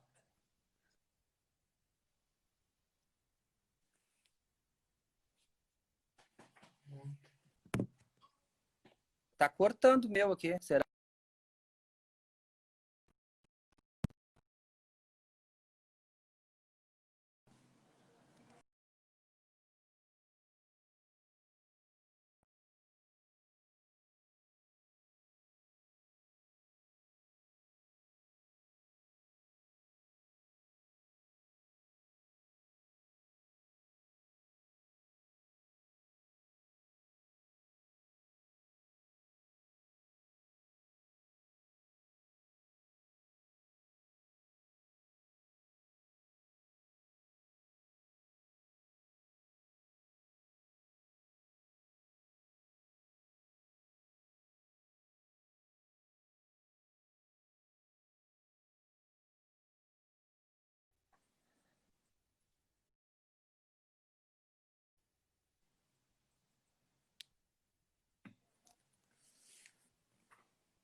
Não, tá cortando tu. Agora voltamos. É que o assunto tá pesado, a banda não tá aguentando. O assunto tá pesado, a banda não tá aguentando. Vamos lá. Eu até queria reformular. Eu nunca vi ser magistrado punido, mas já se viu tentativa de punição para ver como é seletivo o sistema, aquela pergunta lá de trás. Depois a gente entra no sistema americano, um pouco diferente do nosso, tem lá suas variáveis. Já se viu magistrado de São Paulo ser afastado lá da sua jurisdição porque estava soltando, né, demais. Já se viu se tentar punir quem vai contra um pouco aquele sistema da cultura dominante quase de Facebook. Né? Agora, o espírito de corporação, o espírito de corporação bate palmas. E eu me lembro que eu dizia para um juiz grande amigo meu também, Dr. Ramiro de Oliveira Cardoso, eu dizia em Uruguaiana, isso aí há 17 anos atrás, com outra experiência, mas hoje eu continuo acreditando nisso. O bom juiz é aquele que examina um pedido de busca e apreensão para casa de quem quer que seja. Não aquela busca e apreensão coletiva no Rio de Janeiro se defere e a Defensoria do Rio de Janeiro conseguiu reverter com o ministro Sebastião no STJ. uma luta, a questão da tutela coletiva e HCs, enfim, embora constitucionalmente prevista. Então, o juiz, ele não é para ser o jogador, o dono da bola. Ele não é para ser o que acusa, o que defende, conforme ele é para ser a pessoa que zela por garantias. Esse é o custo do Estado Democrático de Direito. É o juiz reconhecer que mesmo naquele caso que ele gostaria de condenar, ele não pode, porque houve uma violação, a confissão foi extraída mediante tortura. É bom usar exemplos assim, extremos, que fica fácil da pessoa compreender. Né? Ou mediante barganha, né? Barganha. Não, fora o barganha ou a delação premiada, né? que só funciona quando atende a narrativa do acusador de plantão. É quase um acusador ad hoc. Enfim, daqui a pouco já entra de novo em discussões aí que seriam intermináveis, né? Da claro, competência da vara de Curitiba. Mas voltando aqui... A vara universal de Curitiba.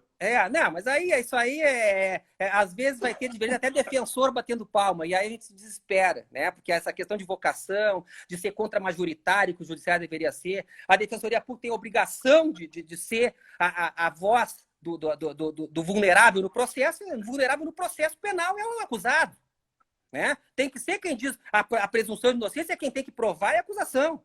E mais, outro dia assisti uma palestra maravilhosa também, Alexandre Moraes da Rosa, e com o defensor do Rio de Janeiro também, acho que era o Roger, sobre estándares probatórios.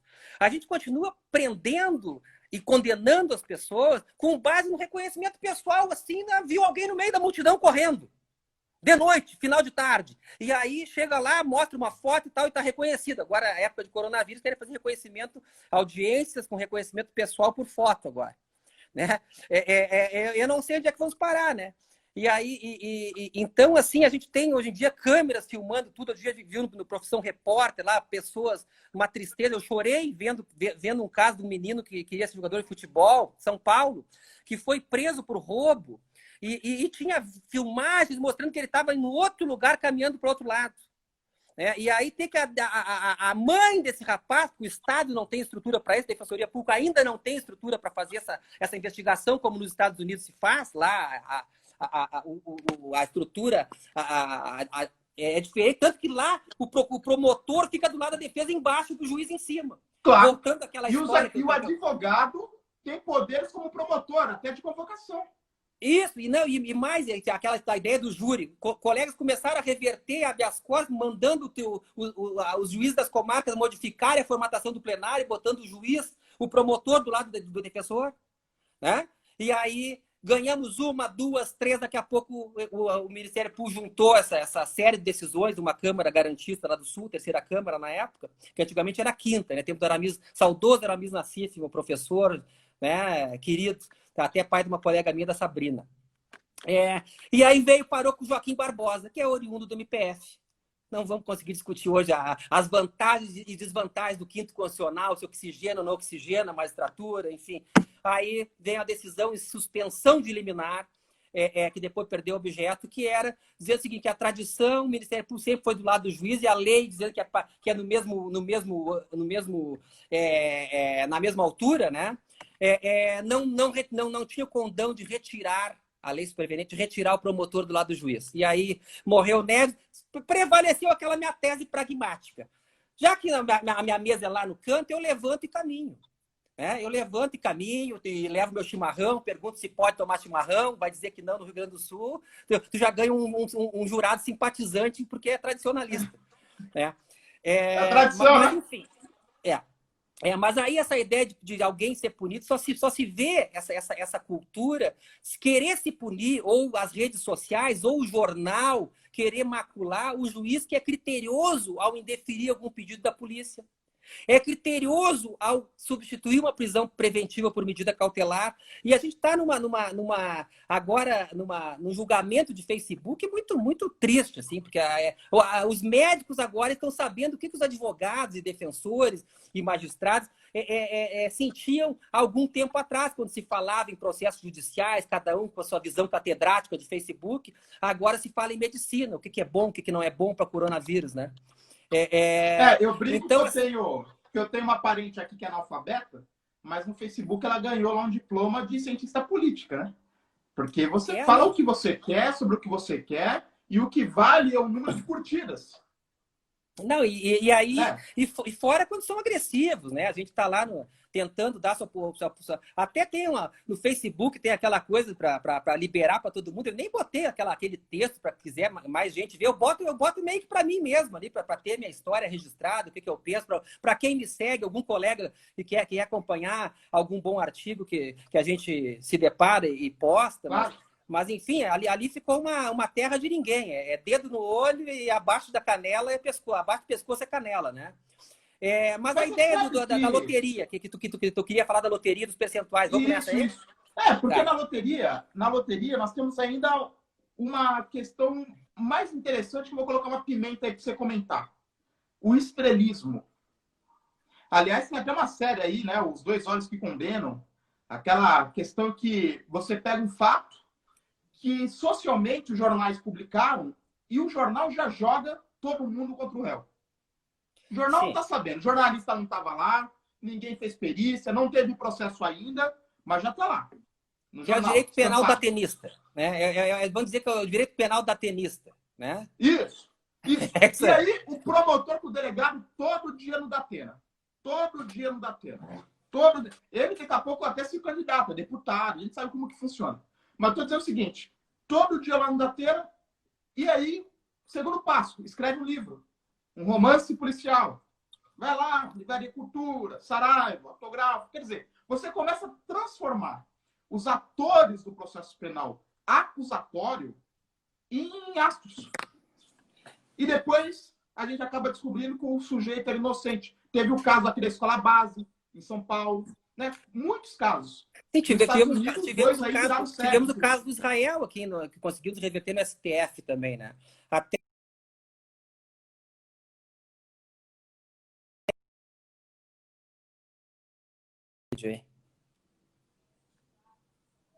Tá me ouvindo?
Tá trancado teu vídeo, Marco.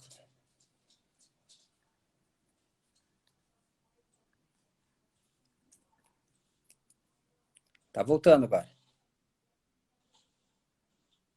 Tá me ouvindo?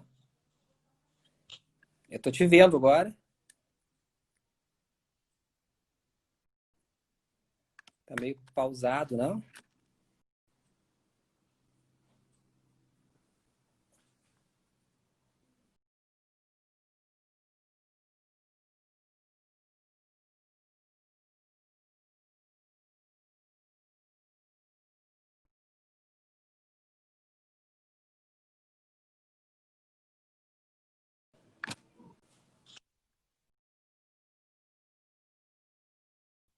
Estão voltando aí? Ah, a live tá no sacanagem mesmo. Ó.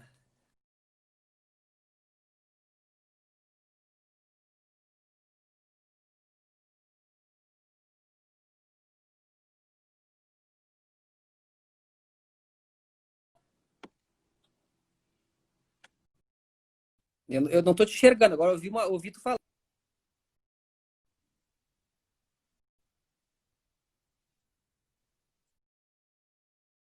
Eu me enxergo, mas não te enxergo.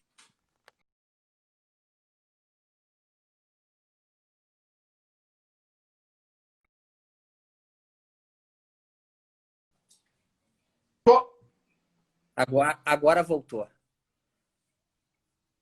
Agora não, voltou, mas tá meio dublado ainda a tua imagem.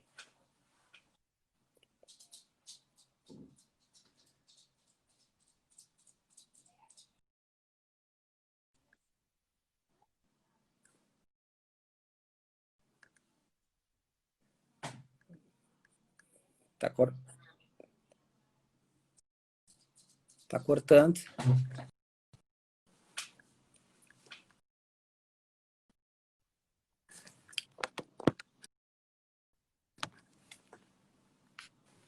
Na internet. Agora talvez, vamos lá? Agora veio, vamos lá? agora veio. Pode continuar, então. Vamos lá? Onde é que estávamos mesmo? Esse negócio de buscar aí. Estávamos na loteria ainda? Não, tá cortando de novo.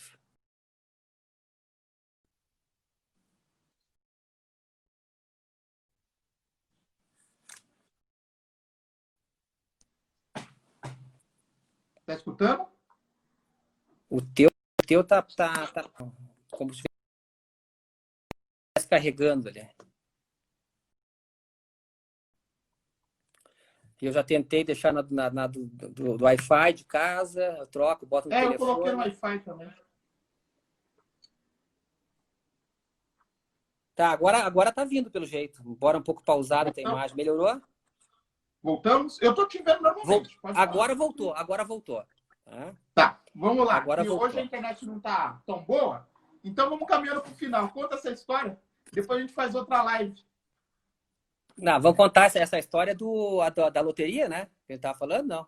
Qual é aquela história que a gente tava... Você ficou de contar aí. A loteria, a câmara de gás, a história da câmara de gás, e do rapaz que foi injustiçado aí no vulgo da tenismo, né? Do Israel. Sim. Que ali a dinâmica de quem acusa, às vezes, se apega à causa e quer manter a condenação, né? O Israel foi uma tragédia. Um rapaz condenado em 2008 por um estupro que não cometeu. E em 2012, e até quem me trouxe esse caso, eu numa reunião no Ministério da Justiça, lá no Banco Nacional de Perfis Genéticos, e aí os peritos, inclusive a perita que tinha feito o laudo do IGPRS, laudo oficial, não foi laudo produzido pelos advogados, que não tem a mesma formatação dos Estados Unidos, inclusive a gente falou de promotor fazer audiência, né, chamar a imprensa, contar o que quer, e se lá se esconde a prova no processo, aqui eles mostram só o que serve, né? E no júri não é diferente, e aqui não é diferente. Mas enfim, teve um laudo oficial... Emenda Anastasia Streck, né? Isso aí. E teve um laudo oficial em 2002 dizendo que o sangue na cama onde ocorreu o estupro pertencia a outra pessoa. Casualmente, a pessoa que também acusava o Israel, como sendo o autor que teria vendido todos os bens. Que ele teria sido chamado para resgatar, mas não encontrou ninguém, só encontrou os bens atirados num pátio lá. Quer dizer, conveniente, né, a versão. E a denúncia, né, o aditamento que botou o Jackson, né, nessa acusação, fez a referência, como o Jackson não foi reconhecido pela vítima, a vítima tinha reconhecido o Israel, aquele reconhecimento bota um sozinho, né, conversa com a outra vítima de outro processo que também acabou não indo a lugar nenhum, mas era um crime que estava acontecendo na vizinhança ali, a mãe, resumindo, com uma conversa com a outra, apontaram o Israel. Quando apontaram o Jackson, não reconheceram. Em fato, não reconhecimento do dono daquele perfil genético, que estava na cama onde foi o estupro, não era sêmen, mas era sangue, acabou ele sendo denunciado por vigiar do lado de fora, como não tivesse entrado na casa. Mas aí, quando surgiu a prova científica, essa do DNA, que até então se sabia que não era do Jackson, do Israel, aquele sangue, já sabia que era sangue humano e que não pertencia ao Israel. O tribunal, na apelação, olha a sucessão de erros, né? Até o colega, o Sérgio Nodari, um colega querido também do Rio Grande do Sul, ele ajuizou, ele tá cuidando da ação indenizatória, fez uma peça maravilhosa, que seja uma ação que possa servir de paradigma para outras indenizações, para erros judiciários dessa natureza, né? Porque foi uma barbaridade que aconteceu ali realmente.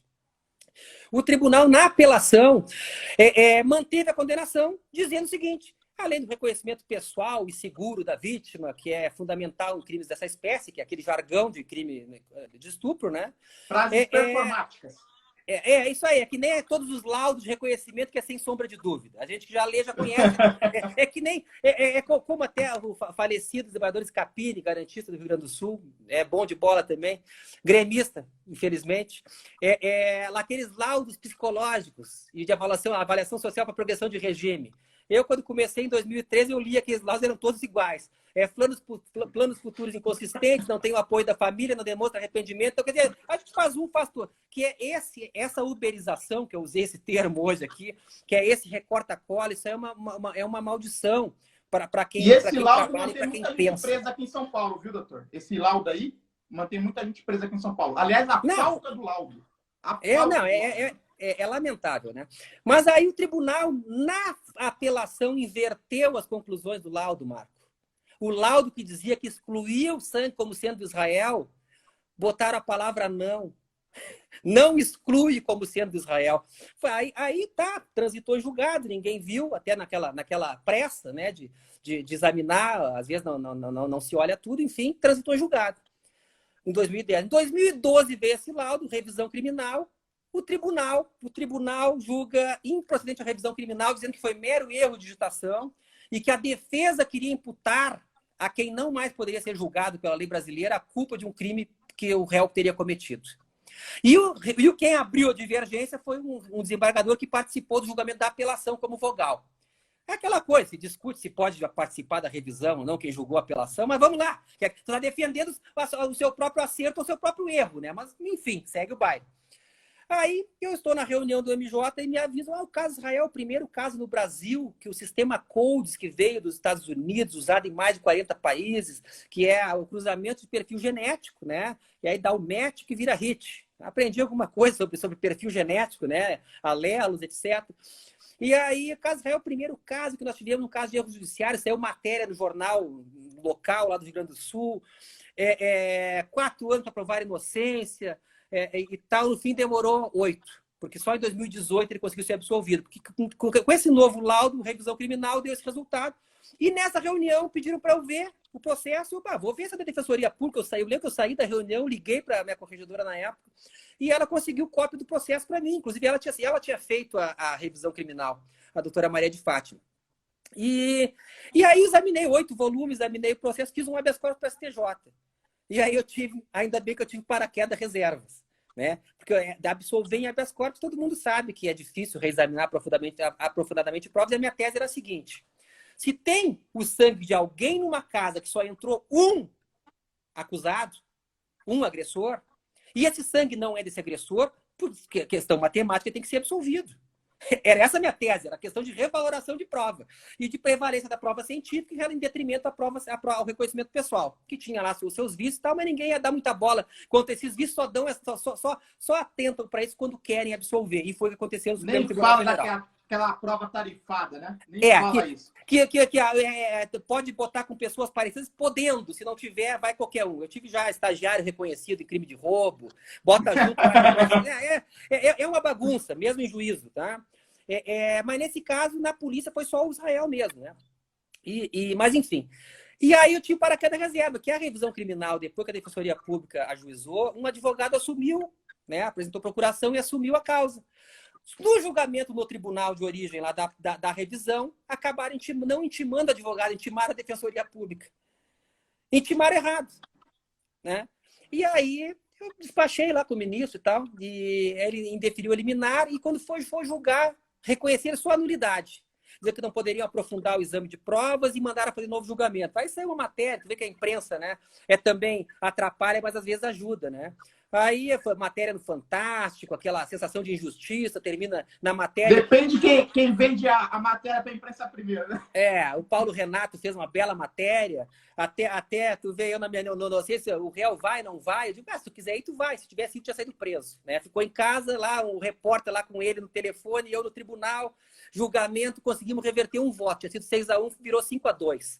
Mantiveram a condenação, agora com uma fundamentação um pouco diferente, dizendo que se fosse sêmen, eles se convenceriam que a vítima se enganou. Né? Sêmen nas pernas, sêmen na vagina, enfim, né? Mas como era só sangue, eles não descartavam que o dono do sangue tivesse entrado na casa em algum outro momento em que as vítimas não tivessem visto, porque as vítimas diziam que jamais 2 pessoas entraram na casa, era só um. Bem, para começar, ele já começa a criar uma narrativa que nem a acusação trouxe, né? A acusação dizia no aditamento que o Jackson vigiou do lado de fora. Aí fizemos lá o recurso especial, extraordinário, tudo na trave, agravo, não, né? Perdemos. Mas eu fiz o quê? Como eu tinha um parecer do MPF a favor da absolvição naquele habeas, eu não deixei o habeas morrer. Eu fiz um RHC para o STF. Pedi a suspensão do segundo julgamento do ministro Marco Aurélio, ele indeferiu a liminar, achando que eu estava pulando etapas, que estava solto, podia esperar novo julgamento. Que anjo, hein? Que anjo esse parecer, hein? Mas aí que tá. E aí o que pode se dizer? O que é o trabalho aqui? É tirar da vala comum processos que às vezes entram numa vala comum e não deveriam lá estar. Se a Defensoria Pública tem algum mérito nesse trabalho, e aí é o trabalho de toda a Defensoria Pública, não só o meu, é de lutar para que o processo fosse examinado e não simplesmente aquele carimbo de rejeitado o recurso, né? De desprovido o recurso. E aí despachei com o ministro Marco Aurélio, despachei com os assessores e fiz aquele corpo a corpo que é importante para alertar um detalhe do processo, porque às vezes ler memorial de 10 laudas, 5 laudas, 15 laudas, a memorial tem que ser curto, eu acho também, né? Mas vamos lá. Às vezes passa batido. E aí o ministro Marco Aurélio se convenceu que era caso de erro judiciário, que aquela prova científica ela era suficientemente robusta para absolver o Israel em RHC no STF, uma coisa inédita, né? E aí, o ministro, no julgamento, né, fui lá, sustentei, o ministro Barroso entendeu que havia perda de objeto por causa do segundo julgamento, e na verdade não havia, porque o segundo julgamento foi em função do habeas parcialmente concedido à ordem. Se não tivesse o habeas, não teria segundo julgamento. E o habeas que eu estava recorrendo para que a concessão de ordem fosse integral. Acompanhaste? Sim, né? E aí, então, não havia perda de objeto. A ministra Rosa pediu visto e veio com o voto acompanhando o ministro Marco Aurélio. Ministro Alexandre votou pelo desprovimento do recurso. O ministro Fux, sabendo que era o voto de Minerva, pediu vista de novo, deu uma examinada e veio com o voto de desempate para absolver o Israel. Isso aí foi na última sessão do ano 2018. E aí foi engraçado, assim, porque já tinha visto Making a Murder, aquela luta toda lá dos tribunais americanos para chegar na Suprema Corte. E eu digo, perdemos o Tribunal de Origem, filmado pelo Fantástico, aquela sensação de derrota, o réu chorando, eu dizendo, vamos continuar na luta, amigo. Já não, quase não acreditava mais em 2018 que a gente ia conseguir reverter, mas nunca desisti, né? E aí termina a sessão, o ministro Fux, assim, ele olha para a bancada ali dos advogados, parabenizar os advogados pelo trabalho e tal, e aí o ministro Marco Aurélio, nessa aí está no acordo, inclusive, muito legal isso. Advogados não. Aqui é Defensoria Pública, não teve placa, tá lá no acórdão isso, mas isso aí não vem ao caso também, porque aqui estamos todos no mesmo barco, lutando pelas prerrogativas, pelas garantias para todos, né? Então, assim, foi um ponto fora da curva. Quando é que a gente vai conseguir outra absolvição em habeas corpus? Vai demorar um pouco. E aí, voltando para os índices aqueles e os pontos fora da curva, eu consigo fazer esse link, né? Que eu me lembro que o ministro Barroso usou muito na presunção de inocência da prisão em segunda instância, os índices que eram de 0,62% de absolvição ou 0,28%. Né? Conforme as suas estatísticas lá. E no STJ, o STJ fez algumas pesquisas e ali que se mostrou que era um mito de que o Tribunal Superior não era para pobre. Ali se verificou, e talvez essa estatística do nível de desrespeito de desembargadores a decisões, orientações consolidadas dos tribunais superiores. Ele tem independência de julgo como quiser. E claro, poderia, a nível... houve uma pergunta ali se poderiam fazer isso ou não. Tem mecanismo para corrigir mais rapidamente uma decisão que desrespeita o entendimento simulado, o entendimento consolidado, né? Que é uma reclamação, ou então volta o processo, o presidente do tribunal manda a Câmara reexaminar, enfim, né? Mas, enfim, o fato é que o índice de êxito e de reforma de decisões dos tribunais de justiça de todo o país são altíssimos. E não é altíssimo 90% para a alegria do pessoal. Não. São índices, percentualmente, que podem parecer pequenos. mas em números absolutos são altíssimos. E eu trago Não, aqui... são vidas, né? Eu sempre falo que o mesmo o índice... direito não pode ser confundido com estatística. Né? São vidas. E tu vê, eu tenho a sorte de também daqueles 9 processos que foram absolvidos no Supremo, que o índice é baixíssimo, 9 casos lá, né? 2 eram nossos, da Defensoria Pública do Rio Grande do Sul. Até a minha colega Aline Lovato fez os recursos da turma recursal, da questão do uso de chave micha por mendigo, vadio ou condenado por crime patrimonial, que era um tipo penal nitidamente seletivo, né? E aí foi uma data simbólica, minha primeira sustentação oral no plenário do Supremo, uma data que era 23 de outubro, 20 anos da Constituição, né, de 2013, e aí era 25, seria 5 anos, né, a data simbólica, e aí acabaram dando provimento. Para minha surpresa, os meus argumentos da tribuna, muitos foram usados nos votos do relator e dos demais ministros, embora a todo frio na barriga que é sustentar no plenário do Supremo, mesmo para quem tem muitos júri nas costas, ali é um pouco diferente, assim, eu posso dizer para... Então, Rafael, deixa eu fazer uma pergunta aqui. Com 700 júris, né? É isso? Por aí. Parei de contar. 18 anos como defensor, 10 anos na área criminal. Sempre na área criminal. Aqui que eu estou numa clínica geral, 8 anos. Qual é o teu conselho para o advogado, para o advogado público, porque o defensor não deixa de ser um advogado também, quando ele se depara com as câmaras de gás? Ele sabe que ele tem razão, ele sabe que tem o direito. O agir estratégico do Dr. Rafael, aí um conselho de vida, de experiência. Olha, a primeira coisa é fazer o pré-questionamento, né? Fazer o pré-questionamento, tentar provocar o exame pelo tribunal de origem daquelas teses que são fundamentais para o exame da causa, para poder, se não for examinado o que se pretende, pelo menos o Tribunal Superior mandar voltar para que se examine os dispositivos de lei supostamente violados. Já prepara psicologicamente o réu? Já prepara psicologicamente o réu? O réu, na verdade, assim, a gente não. É que nem. Aí serve para advogado. Quando eu era advogado, eu dizia, vamos ganhar, doutor. Eu digo, não sei, depende onde cair. Né? Era a questão contra banco. Eu atuei tinha alguns clientes que, antes de ser defensor, que eu atuava, né, fazendo revisionais. Não, é porque na Câmara de Gás a gente sabe que não vai ganhar. Eu tenho até um amigo promotor, que ele é promotor da área de cidadania. E ele é uma cidade que não vem ao caso, né? E ele falou, olha, esse juiz aí, ele é muito prefeito e tal. Então, assim, eu já ajuizo a ação pensando na segunda instância. Eu dou a notícia boa para ele. Né? A notícia boa é que depois de ser revertida a prisão em segunda instância, ele tem chance, se estiver solto, de recorrer em liberdade.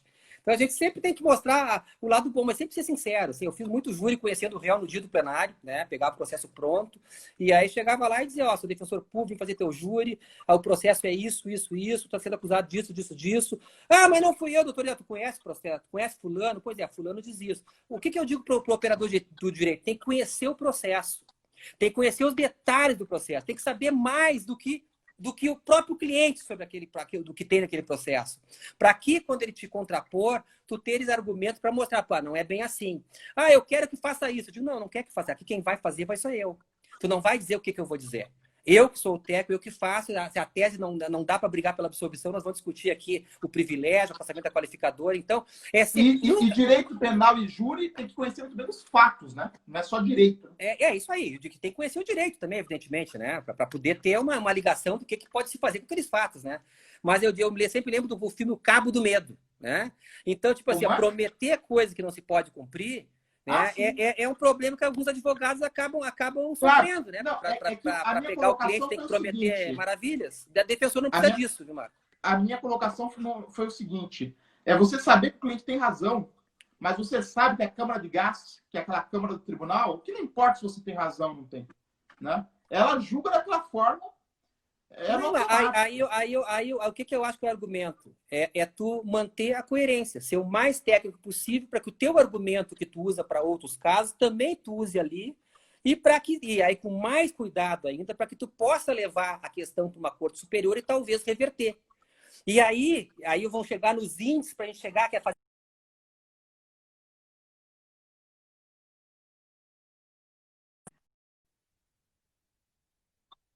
do necessário. né? Aí eu conto até uma história assim, para algumas pessoas. Eu passando no STF, e a minha filha vai fazer 12 anos agora. Pergunta, o que estão discutindo aí, pai? Que ela acompanha, enfim, ouve rádio quando eu busco na escola e tal. Ah, estão discutindo se pode a pessoa ser presa antes de terminar o processo, enquanto tem algum recurso dela. E aí ela com 11 anos, tu vê dizer isso aí para uma criança, que é aquela ideia de igualdade, aquela ideia enfim, aquela pureza, sem saber que era do Lula, né? Que envolvia o Lula, era muito maior do que o Lula, mas usaram o Lula como pano de fundo, né? Ela, pai, não pode isso, né? Prender antes disso, e se a pessoa é absolvida. E aí, sem eu dizer nada, ela me disse assim, a não ser que a pessoa continue a cometer delitos, né, pai? Ou seja, ela sem nunca ter aberto um livro de direito penal, tá no, né, 11 anos, tá no ensino médio, hein? Ela me diz o seguinte, ela conhece um dos fundamentos da preventiva, que é a garantia da ordem pública. Então, assim, por isso que eu digo, o argumento bom. Qual é o argumento que chacoalha o ministro? É o argumento, aquele argumento fácil. Né? Eu poderia falar aqui um caso de overruling, que a gente teve um êxito aqui no grupo de atuação estratégica, que foi da database, e depois eu posso até brincar que eu tenho um caso de distinguish bem interessante aí, mas vamos primeiro falar desses índices e mostrar como tudo tem dois ângulos. Para o ministro Barroso, aquela ideia de que poucos eram absolvidos no Supremo e no STJ um pouco mais, mas também muito pouco, ele pediu uma pesquisa para o Schietti justamente para poder dizer isso, que era 0,28 o número em HCs, que já era depois do trânsito, mas vamos partir do pressuposto que para efeito de prisão em segunda instância teria ser RESP e ARESP, né? Recurso especial e agravo em recurso especial, e aí os índices seriam 0,62. E qual é o número que dá no universo 68.944 casos examinados? Eu fiz regra de 3, não entendo nada de matemática, mas o advogado, o defensor tem que ser cientista, tem que entender alguma coisa para poder explicar para alguém. Né? Aquilo que tu falaste no começo. Né? Tem um pouco de medicina legal, um pouco de matemática, um pouco de proporção e bom senso o máximo possível. 0,62% dos casos de absolvição. Defensoria Pública teve um índice superior aos advogados de absolvição, 1,19 para 0,24. Mas eu digo assim, só para mostrar que os erros. Aqui a maioria que é a tipicidade de munição de arma, só a munição sem a arma, em princípio da insignificância. A gente sabe o que é isso aqui, mais ou menos, tá? Não é o aquela história do cara que tá com uma arma, né, doutor? Ele tá com uma arma lá com 38, desmuniciado, e tá levando lá na boca de fumo para trocar por droga. Aquilo é uma arma ou é moeda? Enfim, não é um latrocida aqui, mas sabe qual é o número absoluto que dá esse 0,62? 427 casos, 427 famílias estigmatizadas em 2 anos. Mas, pai, muito pouco 427 no universo 68 mil, me disseram já, amigos meus, né, que não são da área do direito, mas sabem mais de matemática do que eu, né? Aí eu digo, bem, então, muito bem. E aí, então, vamos para alteração de regime, que é a pessoa não ir para o presídio central, pegar um regime semiaberto ou aberto, que é poder continuar mantendo seu trabalho, aquela ideia de iniciar. Eu tive um caso interessante com o ministro Schietti, que foi logo que deram a prisão domiciliar para o Zé Dirceu, porque tinha aquela discussão de alguns juízes usarem 1/10 ou 1/6 da pena, segundo a LEP, para que o cara no semiaberto primeiro se adaptasse ao sistema para depois poder sair para trabalhar, serviço externo. Tá. E aí, se o inicial é semiaberto, ele já tem direito imediato ao trabalho. Aí foi indeferida a liminar no habeas, eu fiz o regimental, transcrevi a decisão do Barroso em relação ao serviço externo do Zé Dirceu. Aí eu fui despachar com o ministro Schietti. Aí o ministro muito gentil sempre, é um lorde, assim, um excelente ministro, a gente tem que dizer. O ministro Sebastião é outro também maravilhoso, o ministro Reinaldo. Se eu for falar de todos aqui, daqui a pouco peco não falar de algum, né? Mas vamos lá. O ministro Schietti, doutor Rafael, já reconsiderei. Achei muito bom, muito sólidos seus argumentos. Né? Então, de regime, mudança de regime, que a pessoa não ir para o presídio central, que tem lá representação.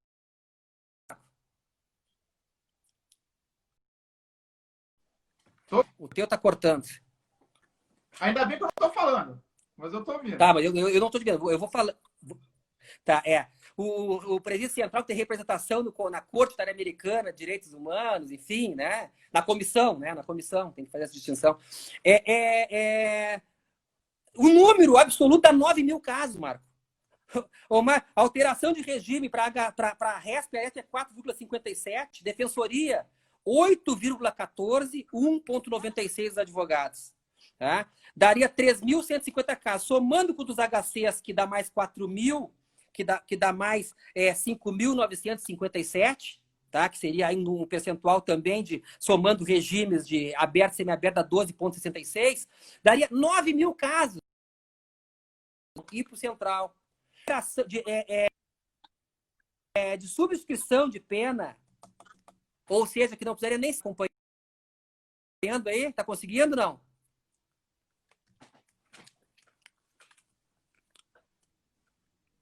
Substituição? Está conseguindo, não? Tô. Substituição de pena, tá? Em RESP, dá 703 casos. Mais somado com 1.200 a substituição, com 1.247, que seria o dos HCs e RHCs, 2.000 casos. 2.000 pessoas que não precisam. Os nossos presídios. 2.000 pessoas a menos para tirar hoje, né, com o coronavírus lá de dentro, que é o que está citando. Hoje mesmo, o ministro Sebastião deu uma decisão deferindo prisão domiciliar para os presos de Minas Gerais, regime semiaberto, um HC coletivo.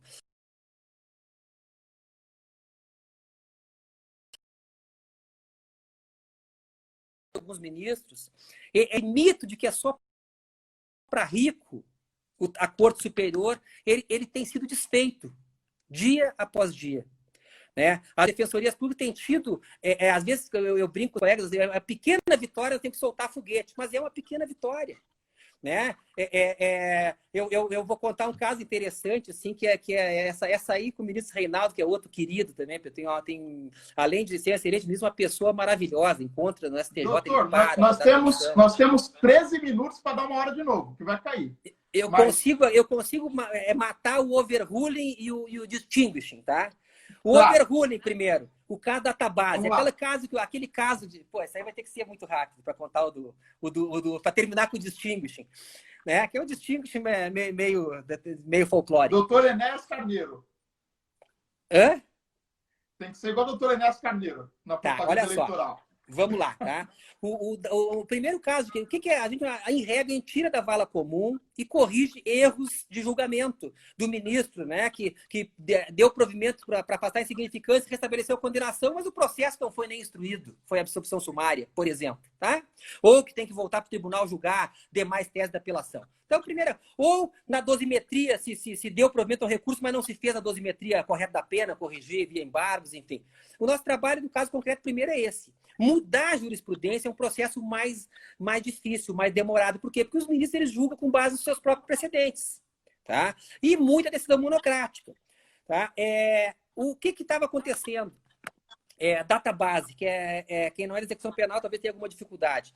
O preso está cumprindo pena no regime semiaberto. Eu dei um exemplo clássico, tá? Que foi o que eu usei para o ministro Reinaldo, para ele refletir, e talvez, me parece que mudou o voto com base nessa conta. Tá? Tinha 2 votos lá para a discussão, foi na terceira sessão, e a discussão era a seguinte: quando vinha a nova condenação, pela segunda ministra Maria Tereza, somava a pena restante com a nova pena. Vamos supor 2 casos de um de roubo e crime de desacato. 6 anos mais 6 meses. O desacato pode ter sido cometido antes do início da execução, que era uma injustiça gritante, ele vai ser punido depois com novo trânsito, com nova database, por ter recorrido, ou porque demorou o processo e ficou parado no escaninho. Ou quando foi cometido no curso de execução, que aí já teve a interrupção da database quando o cometimento do delito, pela súmula 526, então não poderia, o STJ não poderia ter nova interrupção de marco. Ele já seria bis in idem, ou tris in idem. Tu muda o marco para benefício quando comete o fato, muda quando vem a sentença condenatória e muda quando transita em julgado. Vamos lá. Isso aí levou o ministro Neff a levar para a terceira sessão essa discussão, e o ministro Schettino puxou um de RESP com fato anterior.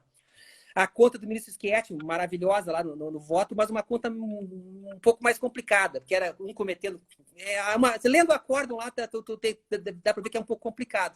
E aí está aí o meu argumento, que o argumento fácil é o que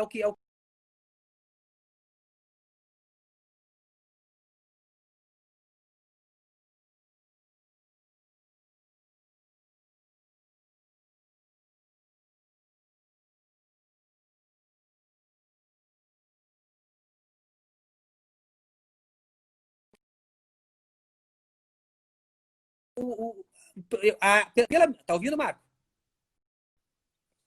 Database, né? Pela conta da ministra Maria Tereza, somando as condenações e tendo um sexto da nova condenação, daria 5 anos.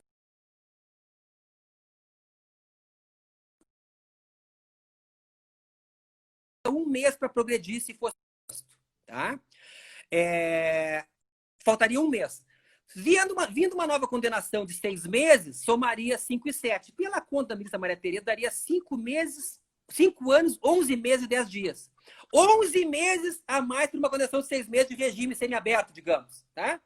Pela conta que o ministro Quer defendia, que as defensorias defendiam nesse representativo de controvérsia, não era ainda, mas era de sessão que depois virou representativo, tá? Para ser mais exato. Seria 1 mais 1. Um mês, um sexto de 6 meses é 1 mês, mais um que faltava 2 meses.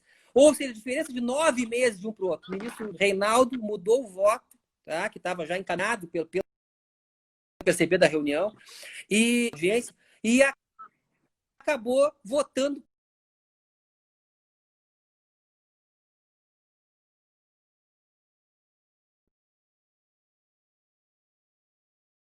no curso de execução. Que quando era de execução, mesmo não tinha nunca tido mau comportamento no presídio para alterar data para benefícios. Esse é o caso de overruling, tá? E o caso de distinguish, que eu brinco, não é um distinguish, mas não é bem distinguish, mas vamos lá. Que eu recebo uma intimação. Estou ouvindo. Do regime fechado.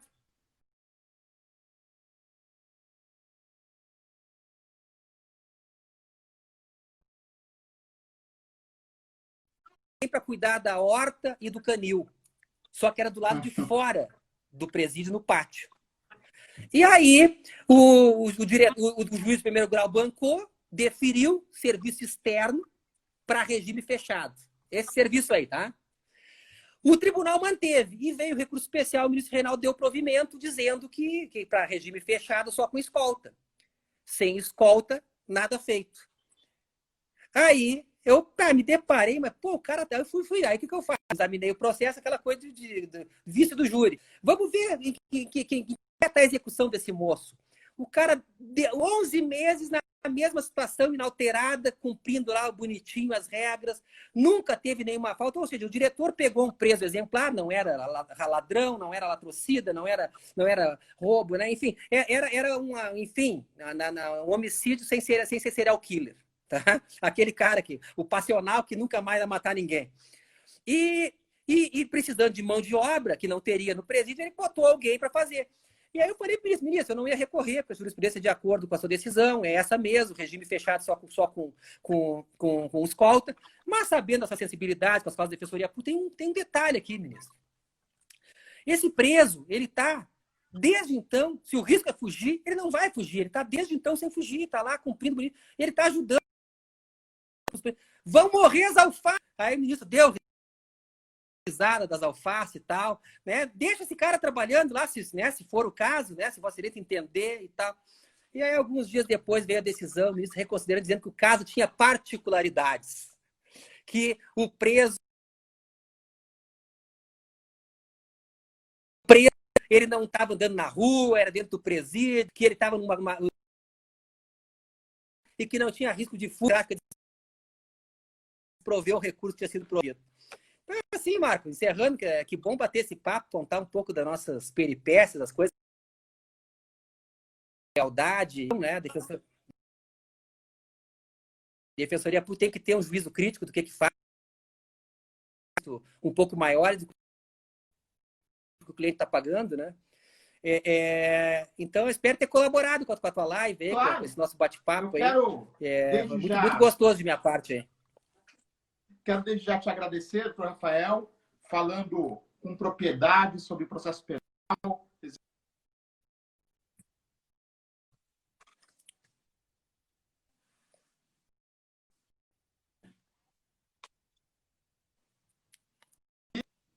Assistir mais julgamentos lá no Supremo juntos, que é sempre um grande prazer ouvir lá os ministros, né? Temos muito mais coisa para falar, mas como a internet hoje também não está ajudando, o pessoal está em casa, está sobrecarregando aí a banda por conta aí da questão sanitária, que todos nós sabemos, e a live também, mais 5 minutos, ela cai novamente. Nós já estamos aí quase 2 horas conversando sobre a defensoria, sobre a atuação do Dr. Rafael em Brasília e também no Rio Grande do Sul. Vamos deixar o resto para uma próxima oportunidade, certamente terá, inclusive para nós falarmos dos presos provisórios, que é um grande problema também, mas não vai dar tempo de falar hoje. É verdade. 40% de pessoas presas que não estão condenadas. É muita coisa. É muita coisa, né? Estou à disposição. É o Brasil. Convidar, viu? Abração, muito obrigado, Marcos. Viu? Valeu mesmo.